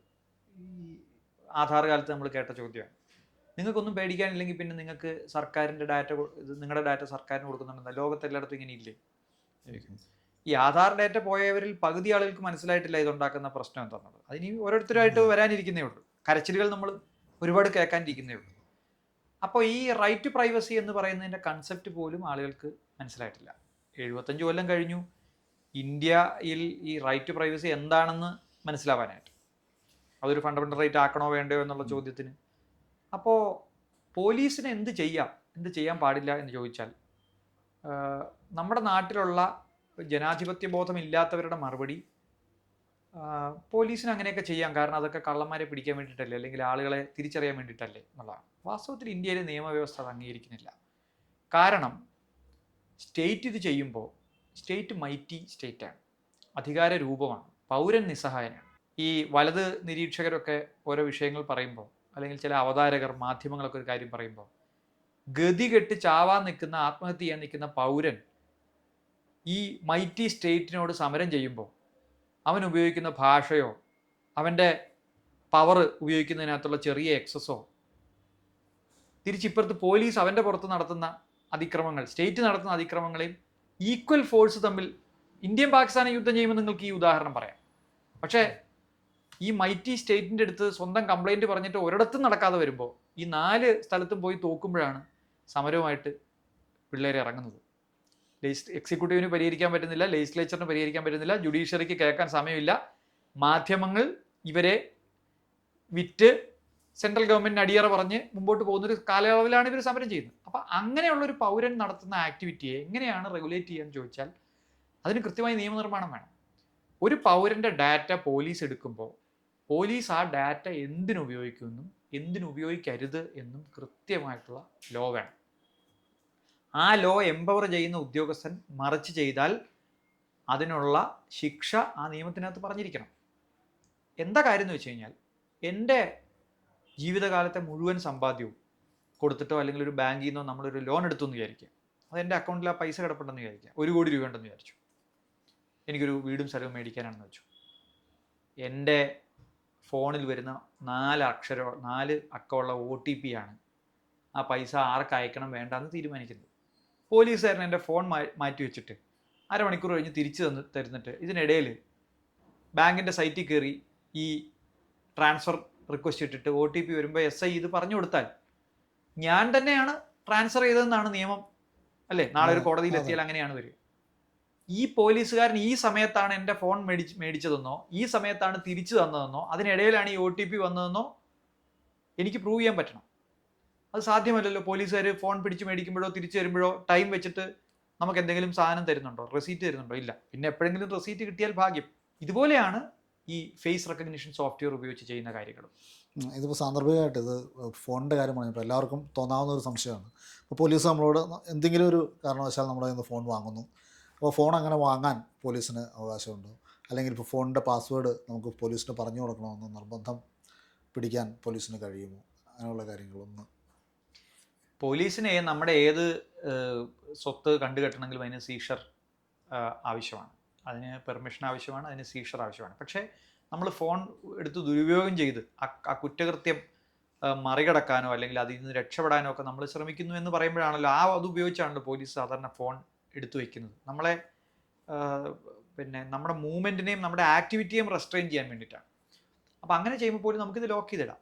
നമുക്കൊരിക്കലും പോലീസ് ചോദിച്ചാൽ അതിൻ്റെ ലോക്ക് പറഞ്ഞു കൊടുക്കേണ്ട ഒരു കാര്യവും ഇല്ല. നമ്മുടെ പ്രൈവസിയാണ്, നമ്മുടെ ഇതിൻ്റെ ഭാഗമാണ്. പോലീസിനോട് പല കാര്യത്തിൽ ഇപ്പം നമ്മൾ സഹകരിക്കുന്ന കാര്യം പറയാം. അതായത് ടെസ്റ്റുകൾക്ക് വേണ്ടി നമ്മൾ നുണപരിശോധന ഉൾപ്പെടെയുള്ള പല ടെസ്റ്റുകൾ നമ്മളുടെ സഹകരണം ഉണ്ടെങ്കിലേ നടക്കുകയുള്ളൂ. അപ്പോൾ അതെന്താ നിങ്ങൾക്ക് മറച്ചു പിടിക്കാനുള്ളത് കൊണ്ടാണോ, നിങ്ങൾ കള്ളനാണോ എന്ന് ചോദിച്ചാൽ, നമ്മൾക്ക് ഈ കേസിൻ്റെ അന്വേഷണം മാത്രമല്ല ജീവിതത്തിലുള്ളത്. ഞാൻ നേരത്തെ പറഞ്ഞ പോലെ ലോൺ ഉണ്ടാവും, നമുക്ക് ചിലപ്പോൾ നമ്മൾ കാമുകിക്ക് അയച്ചൊരു മെസ്സേജ് ഉണ്ടാവും. ഈ കേസിൻ്റെ നടപടിയുടെ ഭാഗമായിട്ട് നമ്മൾ പോലീസിനോട് പറയേണ്ട കാര്യം എന്താ? ഉദാഹരണം പറഞ്ഞാൽ സ്വകാര്യത എന്ന് പറയുമ്പോൾ നമുക്ക് പലതും ഉണ്ടാവും. ചിലപ്പോൾ ഈ പോലീസുകാരൻ്റെ മോളുമായിട്ടായിരിക്കും ഞാൻ പ്രേമിക്കുന്നത്, അതിപ്പോൾ ഇദ്ദേഹത്തോട് പറയേണ്ട കാര്യമില്ലല്ലോ. അപ്പോൾ എന്ന് തുടങ്ങി ആളുകൾക്ക് മനസ്സിലാവുന്നതും മനസ്സിലാകാത്തതുമായ ഈ പ്രൈവസിയുടെ പല എലിമെൻറ്റ്സ് ഉണ്ട്. പക്ഷേ ഒരു പ്രധാനപ്പെട്ട പ്രശ്നമുണ്ട്. ഈ ജുഡീഷ്യറി റെക്കഗ്നൈസ് ചെയ്യുന്ന rights, especially fundamental rights, judiciary recognise ചെയ്യുകയും അത് കൊട്ടി ആഘോഷിക്കപ്പെടുകയും ചെയ്യും. അതൊരിക്കലും പാർലമെൻറ്റ് റെക്കഗ്നൈസ് ചെയ്യില്ല. ഇന്ത്യയുടെ ഭരണഘടനാ ചരിത്രം എടുത്താൽ റൈറ്റ്സ് റെക്കഗ്നൈസ് ചെയ്തിരിക്കുന്നതൊക്കെ മിക്കവാറും ജുഡീഷ്യറിയാണ്. പാർലമെൻറ്റ് പിന്നീട് അത് കൊണ്ടുവരികയോ അതിൻ്റെ റെക്കഗ്നീഷൻ നടത്തുകയോ ചെയ്തിട്ടുണ്ട്. ചില കാര്യങ്ങൾ പലതും ചെയ്തിട്ടില്ല. മേനകാ ഗാന്ധി കേസാണല്ലോ എല്ലാവരും ആദ്യം പറയുന്ന നമ്മുടെ ജനാധിപത്യ ബോധം ഉയർത്തിക്കാണിച്ച് ഏതൊരു ഉത്തരവിടുമ്പോഴും ആ ഉത്തരവ് റീസണബിൾ ആയിരിക്കണം, ഫെയർ ആയിരിക്കണം എന്ന് പറയുന്ന ജുഡീഷ്യൽ ജഡ്ജ്മെൻറ്റ് ഇന്ത്യയിൽ ഏതെങ്കിലും നിയമത്തിൻ്റെ ഭാഗമാണ്. ഇപ്പോഴും നമ്മൾ കേരള ഹൈക്കോടതിയിൽ വരുന്ന കേസുകൾ നോക്കിയാൽ 10% കേസെങ്കിലും ഞങ്ങളെ കേൾക്കാതെയാണ് ഈ ഓർഡർ ഇട്ടത്, അല്ലെങ്കിൽ റീസണബിൾ അല്ല എന്ന് പറയുന്ന ഉത്തരവുകളാണ് ഇന്നും വരുന്നത്. എന്താ കാര്യം? ഏത് ഉദ്യോഗസ്ഥനിരുന്ന് ഏത് നിയമത്തിനനുസരിച്ച് നടപ്പാക്കിയാലും അതിനകത്ത് എവിടെയും മനേകാ ഗാന്ധി കേസിൽ സുപ്രീം കോടതി കണ്ടെത്തിയ മൗലികാവകാശങ്ങൾ എവിടെയും നിയമമായിട്ട് വന്നിട്ടില്ല. എന്ന് പറയുന്നത് പോലെ റൈറ്റ് ടു പ്രൈവസി 9 അംഗ ബെഞ്ച്, ഭരണഘടനാ ബെഞ്ച് സുപ്രീം കോടതിയുടെ കണ്ടെത്തി ഡിക്ലെയർ ചെയ്തു എന്നല്ലാതെ ഇന്ത്യയിൽ ഒരു നിയമത്തിൻ്റെയും ഭാഗമായിട്ട് റൈറ്റ് ടു പ്രൈവസി റെക്കഗ്നൈസ് ചെയ്യപ്പെട്ടിരുന്നില്ല. ഈ അടുത്ത കാലത്താണ് ഡാറ്റാ പ്രൈവസിയുമായിട്ട് ബന്ധപ്പെട്ട നിയമം വന്നത്. ഡാറ്റാ പ്രൈവസി നിയമം വന്നപ്പോൾ കുറച്ചൊരു രൂപം അതിന് ഏകദേശം കിട്ടി. പക്ഷേ അവിടെയും മറ്റ് പ്രൈവസികളെ സംബന്ധിച്ചുള്ള നിയമമില്ല, അതിനുള്ള ഒരു ക്ലാരിറ്റി ഇല്ല. അതുകൊണ്ട് തന്നെ പോലീസുകാർ ഈ ക്ലാരിറ്റി ഇല്ലായ്മ മുതലെടുക്കുകയും ആളുകളുടെ ഡാറ്റ ഉപയോഗിക്കുകയും ചെയ്യും. ഇപ്പോൾ എന്തിനാണ് പോലീസ് ഇത് ഉപയോഗിക്കുന്നത്? സ്റ്റേറ്റിന് വേണ്ടി പവർ മിസ്യൂസ് ചെയ്യുകയാണ് ചെയ്യുന്നത്. ഞാനും താങ്കളും ഒരു സമരത്തിൽ പോയി പങ്കെടുക്കുന്നു, നമ്മുടെ ഫോട്ടോ അവിടുന്ന് പോലീസ് എടുക്കുന്നു. പിന്നെ പോലീസ് നോക്കുന്നത് ഇവർ വേറെ എവിടെയൊക്കെ ഉണ്ടായിരുന്നു, അതുമായിട്ട് ലിങ്ക് ചെയ്യുന്നു. നാളെ നമ്മൾ സർക്കാരിൻ്റെ ഏതെങ്കിലും ഒരു പോസ്റ്റിലേക്ക് അപേക്ഷിച്ചാൽ ഈ പാസ്റ്റ് നമ്മളെ വേട്ടയാടും. ഇവരിങ്ങനത്തെ ആളുകളാണ്. സത്യത്തിൽ ആ പോസ്റ്റിൻ്റെ ക്രൈറ്റീരിയയിൽ ഇതൊന്നും ഉണ്ടാവില്ല. മാത്രമല്ല സമരത്തിൽ പങ്കെടുത്തവരൊന്നും രാജ്യദ്രോഹികളല്ല, നല്ല ആളുകളാണ്. ഈ രാജ്യത്തെ തിരുത്താൻ, പ്രധാനമന്ത്രിയെ തിരുത്താൻ വന്ന ആളുകളാണ് ഈ സമരം ചെയ്തതെന്ന് രാജ്യം അംഗീകരിച്ചതിന് ശേഷമാണ് ഈ അധികാര ദുർവിനിയോഗം വാസ്തവത്തിൽ പോലീസ് ചെയ്യുന്നത്. പ്രക്ഷോഭത്തിലേക്ക് തന്നെ തിരിച്ചു വന്നാൽ ഈ പ്രക്ഷോഭകർക്ക് ഏറ്റവും വലിയ ഒരു ആർഗ്യുമെൻ്റായിട്ട് വരുന്നത് വളരെ വൈരുദ്ധ്യമാണെന്ന് തോന്നാം. അംബേദ്കറുടെ തന്നെ ഒരു കോട്ടാണ്. സ്വാതന്ത്ര്യം ലഭിച്ചതിന് ശേഷം, ഭരണഘടന നിലവിൽ വന്നതിന് ശേഷം ഭരണഘടനാപരമായ മാർഗങ്ങളിലൂടെ മാത്രമാണ് പരിഹാരം തേടേണ്ടത്. അപ്പോൾ അതുകൊണ്ട് ഇങ്ങനെ ഗവൺമെൻറ്റിനെ, തിരഞ്ഞെടുക്കപ്പെട്ട ഒരു ഗവൺമെൻറ്റിനെ ഇങ്ങനെ പ്രഷർ ചെയ്യുന്ന തരത്തിൽ തെരുവിലേക്ക് ഇറങ്ങുന്നത് നമ്മുടെ ഭരണഘടനാ സംവിധാനത്തിനും ജനാധിപത്യ സങ്കല്പത്തിനും വിരുദ്ധമാണ് എന്നാണ് പറയുന്നത്. ഈ അംബേദ്കറിനെ നിങ്ങൾക്ക് ഏത് സമയത്തും ഏത് കാര്യങ്ങൾക്കും മിസ്കോട്ട് ചെയ്യാൻ പറ്റും. അദ്ദേഹത്തിൻ്റെ പല കോട്ടുകൾ അവൈലബിൾ ആയതുകൊണ്ട് അതെടുത്ത് ടോട്ടലി ഔട്ട് ഓഫ് കോണ്ടെക്സ്റ്റിൽ കോട്ട് ചെയ്യുന്ന പരിപാടി നമ്മളും കേൾക്കുന്നുണ്ട്. ജീവിതത്തിൽ ഇനിയൊന്നും കിട്ടാനില്ലാതെ മൃഗതുല്യമായി ജീവിച്ചുകൊണ്ടിരുന്ന ഒരു ജനതയ്ക്ക് വേണ്ടി, റിസർവേഷന് വേണ്ടിയിട്ട് ഫൈറ്റ് ചെയ്തുകൊണ്ടിരുന്ന സമയത്ത് അംബേദ്കർ അവരുടെ ആവശ്യങ്ങൾക്ക് വേണ്ടി പറഞ്ഞിരുന്ന സംഗതിയെ ഇപ്പം അതുമായി ഒരു ബന്ധമില്ലാത്ത സർക്കംസ്റ്റാൻസിൽ കോട്ട് ചെയ്യുന്നത് ഞാൻ ധാരാളം കേട്ടിട്ടുണ്ട്. നമ്മൾ ഈ സമരത്തിലേക്ക് വന്നാലേ ഞാൻ നേരത്തെ പറഞ്ഞ ഒരു ഇക്വേഷൻ, അതായത് സമരം ചെയ്യുന്നവരെന്നും സമരം ചെയ്യേണ്ടാത്തവർ അഥവാ സമരത്തെ എതിർക്കുന്നവരെന്നും രണ്ട് വിഭാഗം വളരെ ഈക്വൽ ആയിട്ടുള്ള ആളുകളാണെന്നുള്ള തെറ്റിദ്ധാരണയിലാണ് ഈ സംസാരിക്കുന്നത്. ഒരാൾ എന്തിനാണ് സമരത്തിന് ഇറങ്ങുന്നത്? ഭരണഘടന ഈ രാജ്യത്ത് സത്യത്തിൽ നിലവിലുണ്ടെങ്കിൽ, ആ ഭരണഘടന പൂർണ്ണമായ അർത്ഥത്തിൽ നിലവിലുണ്ടെങ്കിൽ ഈ പ്രശ്നം ഉണ്ടാവാൻ പാടില്ല. പ്രിവെൻഷൻ ഓഫ് ക്രൈം സ്റ്റേറ്റിൻ്റെ ഉത്തരവാദിത്വമാണ്. കഴിഞ്ഞ ഒരു 10-20 കൊല്ലക്കാലമായിട്ട് ഞാൻ ശ്രദ്ധിക്കാറുണ്ട്, പ്രിവെൻഷൻ ഓഫ് ക്രൈം സ്റ്റേറ്റിൻ്റെ ഉത്തരവാദിത്വമായിട്ടോ ആ ഉത്തരവാദിത്വം നിറവേറ്റിയില്ലെങ്കിൽ അത് വീഴ്ചയായിട്ടോ കണക്കാക്കാറേയില്ല. എവിടെയെങ്കിലും വലിയ വീഴ്ച സ്റ്റേറ്റിനുണ്ടായിട്ട് വലിയ അപകടം ആളുകൾക്കുണ്ടായി കരുതുക, മരണമാവാം, അല്ലെങ്കിൽ ഈ ചോദ്യപേപ്പർ ചോർച്ച പോലുള്ള സംഗതികൾ, ജീവിതം തകർക്കുന്ന സംഗതികളാവാം. പ്രിവെൻഷൻ ഓഫ് ക്രൈം സ്റ്റേറ്റ് പരാജയപ്പെട്ടു പോയിട്ട് ക്രൈം ഉണ്ടാവും. ഏതെങ്കിലും സർക്കാർ വന്ന് ഇത് ഞങ്ങളുടെ മിസ്റ്റേക്കാണ്, ഞങ്ങൾക്ക് തെറ്റുപറ്റിയതാണ്, ഇന്ന ആളുകൾക്ക് ജീവിക്കാനുള്ള അവകാശം ഉണ്ടായിരുന്നു ഈ രാജ്യത്ത്, ഞങ്ങളുടെ കുഴപ്പം കൊണ്ട്, അങ്ങനെ പറഞ്ഞു കേട്ടിട്ടില്ലല്ലോ. അവരുടനെ വന്ന് പറയുന്നതെന്ന് അറിയോ, ഇനി ഇത് ആവർത്തിക്കാതിരിക്കാൻ വേണ്ട നടപടി സ്വീകരിക്കുന്നതാണ്. അപ്പം മരിച്ച ആളുകളെ സംബന്ധിച്ചോ ആത്മഹത്യ ചെയ്ത ആളുകളെ സംബന്ധിച്ചോ അവർക്ക് ഭരണഘടന കൊടുത്ത അവകാശം കിട്ടിയോ? ജീവിക്കാനുള്ള അവകാശം ഉണ്ടായിരുന്ന ആളുകളാണല്ലോ, അവർക്കത് കിട്ടിയോ? ഇല്ല. നമ്മളൊരു വാഹനാപകടം പോലും എടുക്കൂ, റോഡിൻ്റെ നിർമ്മാണത്തിലോ അശാസ്ത്രീയമായിട്ടുള്ള ഡ്രൈവിങ്ങിലോ ഒക്കെ ഉണ്ടായിട്ടുള്ള അപകടമാണെങ്കിൽ, അത് നിയന്ത്രിക്കാനുള്ള ശാസ്ത്രീയമായ സംവിധാനങ്ങളുടെ അഭാവം കൊണ്ടുണ്ടായ അപകടമാണെങ്കിൽ അത് സ്റ്റേറ്റിൻ്റെ കൊലപാതകം പോലെ തന്നെയാണ്. സ്റ്റേറ്റിൻ്റെ പരാജയവും അല്ലേ, ഭരണഘടനയുടെ പരാജയവുമാണ് ആ ആളുടെ മരണത്തിന് കാരണമാക്കിയത്. അപ്പോൾ ഒരു ഐഡിയലായിട്ട് ഇത് നടക്കുന്നൊരു സ്ഥലത്ത് ഇത് സംഭവിക്കില്ല. 2, സ്റ്റേറ്റിന് അങ്ങനെ ഐഡിയലായിട്ട് നടത്താൻ പറ്റിയില്ല, വീഴ്ച പറ്റി. ആരാ ആദ്യം വീഴ്ച തിരിച്ചറിയേണ്ടത്? സ്റ്റേറ്റാണ്. നമ്മളുടെ ആരുടെ ഉത്തരവാദിത്വം അല്ലല്ലോ NTA മോശമാണോ, അല്ലെങ്കിൽ നടപടിക്രമങ്ങൾ ശരിയാണോ, ആക്ട് ശരിയാണോ എന്നൊന്നും നോക്കേണ്ടത്. ഇപ്പം ഞാൻ ഇന്ത്യയിലെ ഒരു സാധാരണ പൗരൻ്റെയും യൂറോപ്പിലുള്ളൊരു സാധാരണ പൗരൻ്റെയും ജീവിതം തമ്മിൽ താരതമ്യപ്പെടുത്തി ഇടയ്ക്ക് പറയാറുണ്ട്. നമുക്ക് വീട്ടിൽ വെള്ളം കിട്ടണമെങ്കിലോ കറണ്ട് കിട്ടണമെങ്കിലോ നമുക്ക് റോഡിൻ്റെ സൈഡിലുള്ള കാൽനട യാത്ര നടത്തണമെങ്കിലോ നമ്മൾ തൊട്ടടുത്തുള്ള പഞ്ചായത്തിലോ മുനിസിപ്പാലിറ്റിയിലോ നടക്കുന്ന നിർമ്മാണ ടെൻഡറിനകത്തുള്ള അഴിമതി മുതൽ, വാട്ടർ അതോറിറ്റിയുടെ പ്രവർത്തനത്തിലുള്ള അഴിമതി മുതൽ, KSEBയുടെ പവർ പർച്ചേസ് എഗ്രിമെൻറ്റ് വരെ പഠിച്ച് അതിൻ്റെ ഹിയറിങ്ങിന് പോയി അറ്റൻഡ് ചെയ്ത് ഇതൊക്കെ നടത്തി പറ്റിയെങ്കിൽ കോടതിയിലും കൂടി പോയി ഇത് കറക്റ്റ് ചെയ്യേണ്ട അവസ്ഥയിലാണ് ഇന്ത്യൻ പൗരൻ്റെ സ്ഥിതി. ജീവിക്കണമെങ്കിൽ രാവിലെ മുതൽ അവനവൻ്റെ ജോലിയും സർക്കാരിനെ നന്നാക്കുന്ന ജോലിയും കൂടി ചെയ്യാതെ ഒരു ഇന്ത്യൻ പൗരന് ജീവിക്കാൻ പറ്റില്ല. അതായത് ഭരണഘടനാപരമായ മാർഗങ്ങളിലൂടെ നിവൃത്തി നേടണമെന്ന് പൗരനോട് ആവശ്യപ്പെടുകയും എന്നാൽ ഭരണഘടന മുന്നോട്ട് വയ്ക്കുന്ന മൂല്യബോധത്തിനനുസരിച്ച്, ഭരണഘടന ധാർമ്മികത അനുസരിച്ച് പ്രവർത്തിക്കാൻ ഗവൺമെൻറ്റുകളും ജനാധിപത്യ വ്യവസ്ഥിതിയും തയ്യാറാകാതിരിക്കുകയും ചെയ്യുന്ന ഒരു സാഹചര്യം. ഞാൻ ഒരു പടി കൂടി കടന്ന് പറയും. ഭരണഘടനാ ഉത്തരവാദിത്വങ്ങൾ നിറവേറ്റേണ്ട സർക്കാരും മറ്റ് സംവിധാനങ്ങളും അത് നിറവേറ്റുന്നില്ല എന്ന് മാത്രമല്ല, അവർ ഭരണഘടനയെ അട്ടിമറിക്കുന്ന ആളുകളായി മാറുകയും ഭരണഘടനയുടെ നടത്തിപ്പിനെ അവരുടെ ഈ അധികാരം ഉപയോഗിച്ച് അട്ടിമറിക്കുകയും ആ അട്ടിമറി നിലനിർത്തുന്നതിന് വേണ്ടി ഈ ഭരണഘടനാ അവകാശം ഉപയോഗിക്കുകയും ചെയ്യുന്നു. പോലീസിൻ്റെ തല്ല് മുതൽ NTA ചോദ്യപേപ്പർ ചോർച്ച മുതൽ ഇങ്ങോട്ട് ഏതെടുത്താലും നമുക്ക് കാണാവുന്നത് ഈ ആനപ്പുറത്തിരിക്കുന്ന ആൾ പട്ടിയെ പേടിക്കണ്ട എന്ന് പറയുന്നത് പോലെ ഒരാൾ അധികാരം കിട്ടുമ്പോൾ ഭരണഘടനയിൽ 2 പേർക്ക് തുല്യമായിട്ട് അവകാശങ്ങൾ ഒരുമിച്ച് കൊടുക്കണമെന്ന് പറയുന്നതിന് പകരം എൻ്റെ സ്വന്തക്കാരനെ നിയമിക്കുമ്പോൾ സംഭവിക്കുന്നത് എന്താ? നിയമിക്കുമ്പോൾ ഭരണഘടനാ അവകാശം ഒരാൾക്ക് നിഷേധിക്കുന്നു, മറ്റൊരാൾക്ക് അത് വഴിവിട്ട് കൊടുക്കുന്നു.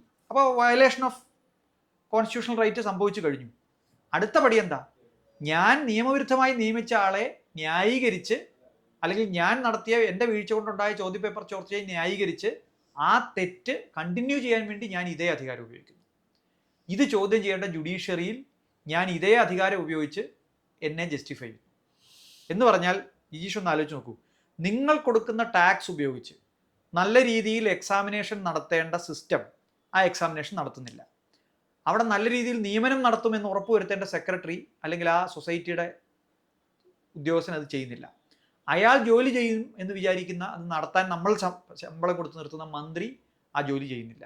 മന്ത്രി ജോലി ചെയ്യും എന്ന് നിരീക്ഷിക്കേണ്ട ക്യാബിനറ്റോ പാർലമെൻറ്റോ ആ ജോലി ചെയ്യാൻ അവരെ സമ്മതിക്കുന്നില്ല. ഇത്രയൊക്കെ ചെയ്തതിന് ശേഷം നമ്മളുടെ തന്നെ ടാക്സ് ഉപയോഗിച്ചാണ് ഈ കേസ് ജസ്റ്റിഫൈ ചെയ്യാൻ വേണ്ടി കോടതിയിൽ സർക്കാർ ശ്രമിക്കുന്നത്. അപ്പോൾ കോടതിയും അതൊന്നും ചെയ്യുന്നില്ല.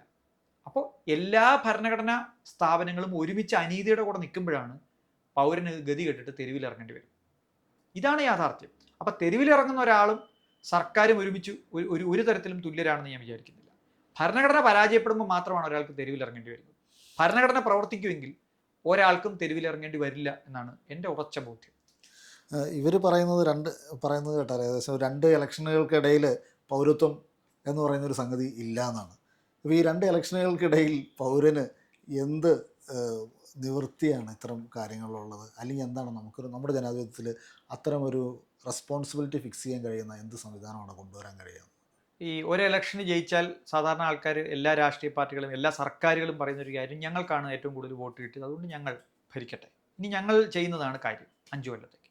അത് കഴിഞ്ഞ് വരുന്ന സർക്കാർ ഈ സർക്കാർ ചെയ്തതൊക്കെ തെറ്റാണെന്ന് പറഞ്ഞാൽ പോലും അവരുടെ മാൻഡേറ്റാണ് നടപ്പാക്കേണ്ടതെന്നാണ് പറയുക.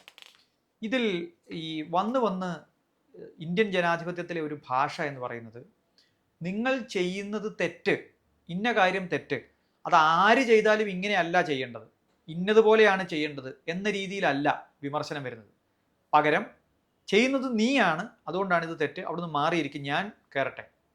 ആളെ മാറ്റി ജനാധിപത്യത്തിൻ്റെ പ്രശ്നങ്ങൾ പരിഹരിക്കുക എന്ന ലളിത സമവാക്യത്തിലാണ് ഇന്ത്യൻ ജനാധിപത്യം മുന്നോട്ട് പോകുന്നത്. അതുകൊണ്ടാണ് ഈ ഇലക്ഷൻ വരുമ്പോൾ എല്ലാവരും ആ പാർട്ടി ചെയ്തതെന്ത്, ഈ പാർട്ടി ചെയ്തതെന്ത് എന്ന് പറയുന്നത്. ഏത് പാർട്ടി അധികാരത്തിൽ വന്നാലും ഇന്ന കാര്യങ്ങളാണ് ചെയ്യാൻ പോകുന്നത് എന്ന് പറഞ്ഞാൽ ആ ഉറപ്പിലാണ് കാര്യങ്ങൾ പോകുന്നതെങ്കിൽ ഒരിക്കലും ജനാധിപത്യത്തിൽ ഇത്തരം ഒരു ഗതികേട് വരാൻ സാധ്യതയില്ല. അപ്പോൾ ഒരു വോട്ട് കഴിഞ്ഞ് അടുത്ത വോട്ടിനിടയിൽ പൗരൻ വാസ്തവത്തിൽ ചെയ്യാനുള്ളത് ഈ ജനാധിപത്യ പ്രക്രിയയെ ശുദ്ധീകരിക്കുന്ന പരിപാടി ചെയ്യുക എന്നുള്ളതാണ്. അതുകൊണ്ട് തന്നെ ആ അർത്ഥത്തിൽ സ്വാതന്ത്ര്യ സമരം അവസാനിച്ചിട്ടില്ല എന്നാണ് ഞാൻ കരുതുന്നത്. സ്വാതന്ത്ര്യം കിട്ടാനുള്ള സമരം മാത്രമാണ് സ്വാതന്ത്ര്യ സമരം അന്ന് അവസാനിച്ചത്. ഇന്നും സ്വാതന്ത്ര്യം കിട്ടിയിട്ടില്ലല്ലോ. ഇന്നും ഭരണഘടന നിലവിൽ വരാത്ത പല ഏരിയകളും ഇല്ലേ? ഇന്നും എത്രയോ വിഭാഗം ജനങ്ങൾക്ക് ഭരണഘടന പറയുന്ന ഒരു മൗലികാവകാശവും കിട്ടുന്നില്ല. അപ്പോൾ അവരെ സംബന്ധിച്ചിടത്തോളം അവർ 1950 തന്നെ നിൽക്കുകയാണ്. അവർ 2026 എത്തിയിട്ടില്ല. അത് ചെയ്യണമെങ്കിൽ ഈ ആളുകൾക്ക് തിരിച്ചടി കിട്ടണം. അതായത് അനീതി നടത്തുന്ന ആളുകൾക്ക് ഭരണഘടനയുടെ ടേസ്റ്റ് മനസ്സിലാവണം. അങ്ങനെ ഉണ്ടെങ്കിൽ മാത്രമേ, അതിന് സമരം മാത്രമേ വഴിയുള്ളൂ. നമുക്ക് ഇതിൻ്റെ അവസാന ഘട്ടത്തിലേക്ക് കിടക്കാം. അപ്പോൾ ഇതൊരു റാപ്പിഡ് ഫയറാണ്. ചോദ്യം ഒറ്റ ഉത്തരം. ഇന്ന് നമ്മുടെ ജനാധിപത്യ സംവിധാനത്തിൽ ഏറ്റവും നമ്മൾ ആശങ്കപ്പെടുത്തുന്ന ഇൻസ്റ്റിറ്റ്യൂഷനാണ് എക്സിക്യൂട്ടീവ് ആണോ, ജുഡീഷ്യറി ആണോ, ലെജിസ്ലേച്ചർ ആണോ, അതെയോ പൗരന്മാർ തന്നെയാണോ? എനിക്ക് ജുഡീഷ്യറിയാണ് ഏറ്റവും കുഴപ്പമായിട്ട് തോന്നിയിട്ടുള്ളത്. താങ്കൾക്കൊരു അവസരം കിട്ടിയാൽ ഭരണഘടനയുടെ ഏതെങ്കിലും ഒരു ഭേദഗതി റിപ്പീൽ ചെയ്യാനൊരു അവസരം ലഭിക്കുകയാണെങ്കിൽ അതായിരിക്കും? ഭൂരിപക്ഷ സംവരണം എന്ന് പറയുന്നത് സംവരണത്തിൻ്റെ അടിസ്ഥാനം തന്നെ ചോദ്യം ചെയ്താണ്ട് ഞാൻ അതായിരിക്കും ഒരുപക്ഷെ ആദ്യം എൻ്റെ മനസ്സിലേക്ക് വരുന്ന ആദ്യം. ഒന്ന് അമെൻഡ് ചെയ്യണമെന്ന് തോന്നിയാലോ എന്തായിരിക്കും ചെയ്യുക? അമെൻഡ് ചെയ്യണമെന്ന് തോന്നിയാൽ ഒരുപാട് സംഗതികൾ അമെൻഡ് ചെയ്യണമെന്ന് തോന്നിയിട്ടുണ്ട്. അപ്പോൾ ഒരു പ്രധാനപ്പെട്ട ഒരു സംഗതി ഈ അക്കൗണ്ടബിലിറ്റി ഫിക്സിങ് ജുഡീഷ്യറിക്ക് കൂടി കൊണ്ടുവരാനുള്ളൊരു ഭേദഗതി തീർച്ചയായിട്ടും അതായിരിക്കും ഞാൻ സജസ്റ്റ് ചെയ്യുക. രാജ്യത്തെ എല്ലാവരും വായിച്ചിരിക്കേണ്ട അല്ലെങ്കിൽ മനസ്സിലാക്കിയിരിക്കേണ്ടതാണ് എന്ന് തോന്നുന്ന ഒരു സുപ്രീം കോടതി വിധി. മനേകാ ഗാന്ധി കേസ് എനിക്ക് തോന്നുന്നത് അതിൻ്റെ അകത്ത് അത് പ്രധാനപ്പെട്ട ഒരു ചേഞ്ചായിട്ട് തോന്നിയിട്ടുണ്ട്. അത് നേരിട്ട് ആളുകളെ ബാധിക്കുന്ന ഒരു വിഷയമായതുകൊണ്ട്. നമ്മൾ മനസ്സിലാക്കേണ്ട, തെറ്റാണെന്ന് ബോധ്യപ്പെടേണ്ട നമ്മുടെ ഭരണഘടനയെക്കുറിച്ചുള്ള ഒരു മിത്ത്, ഒരു തെറ്റിദ്ധാരണ.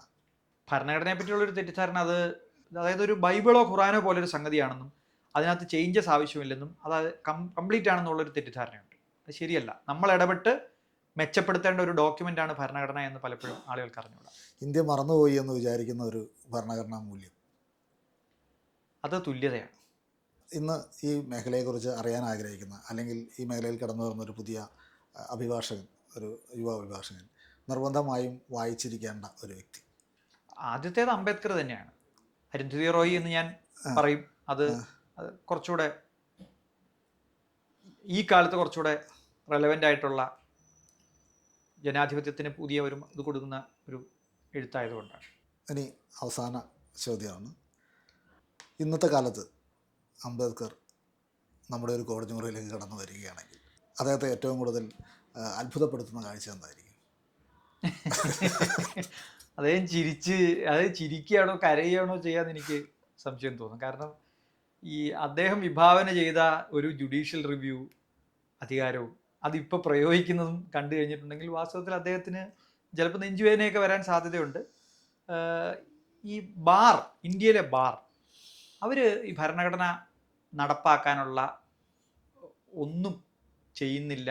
അവർ ഈ ഭരണഘടന നശിച്ചുകൊണ്ടിരിക്കുന്നതോ അല്ലെങ്കിൽ ഇതിനെ മിസ്യൂസ് ചെയ്യുന്നതോ നോക്കൂത്തിയായി നിൽക്കുന്നതിനെ ഓർത്ത് അദ്ദേഹം വിഷമിക്കാൻ സാധ്യതയുണ്ട്. കാരണം ഇന്ത്യയിലെ പൗരന്മാർ ഈ ഭരണഘടന എടുത്ത് ഉപയോഗിക്കുമെന്ന് വിചാരിച്ചായിരിക്കും ഒരുപക്ഷെ അദ്ദേഹം ഇത് ചെയ്തത്. ഇത്രയേറെ അധികാരങ്ങൾ സെൻട്രലൈസ്ഡ് ആയിട്ട് ജുഡീഷ്യറിക്ക് കൊടുത്തതും അക്കൗണ്ടബിലിറ്റി ഏറ്റവും കുറച്ച് ഫിക്സ് ചെയ്തതും അതുകൊണ്ടായിരിക്കും. അപ്പോൾ അദ്ദേഹം ഒരു കോടതി മുറിയിലേക്ക് വന്നാൽ അദ്ദേഹം പ്രാക്ടീസ് ചെയ്തിരുന്നു. 1950 എഴുതിയതിന് ശേഷം അദ്ദേഹം പോയി ആർഗ്യൂ ചെയ്ത കേസുകളുണ്ട്.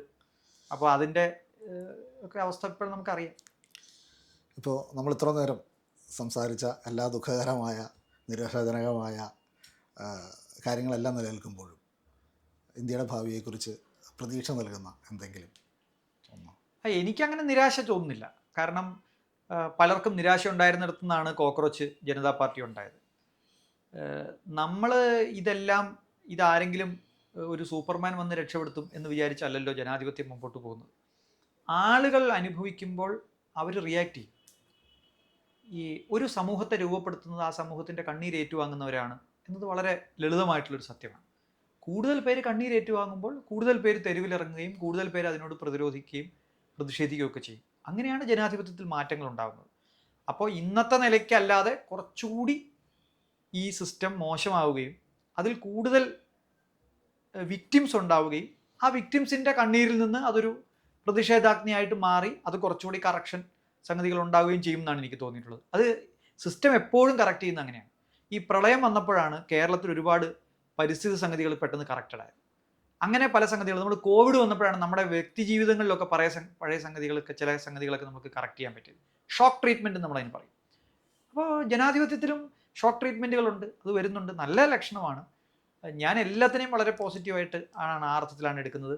ഒരു കാര്യം ആലോചിച്ച് നോക്കി, ഇന്നിപ്പോൾ നമ്മൾ ഈ സംസാരിക്കുന്ന സംഗതി ഹിന്ദിയിലോ മറ്റേതെങ്കിലും ഭാഷയിലോ മൊഴി മാറ്റി ഭരണഘടനയെ പറ്റി നമ്മൾ പറയുന്നൊരു കാര്യം UP-യിലോ ബീഹാറിലോ ഇരിക്കുന്ന ഒരു സാധാരണക്കാരൻ മനസ്സിലാക്കാൻ പറ്റുന്ന ഒരു ടെക്നോളജി ഈ രാജ്യത്തുണ്ട്.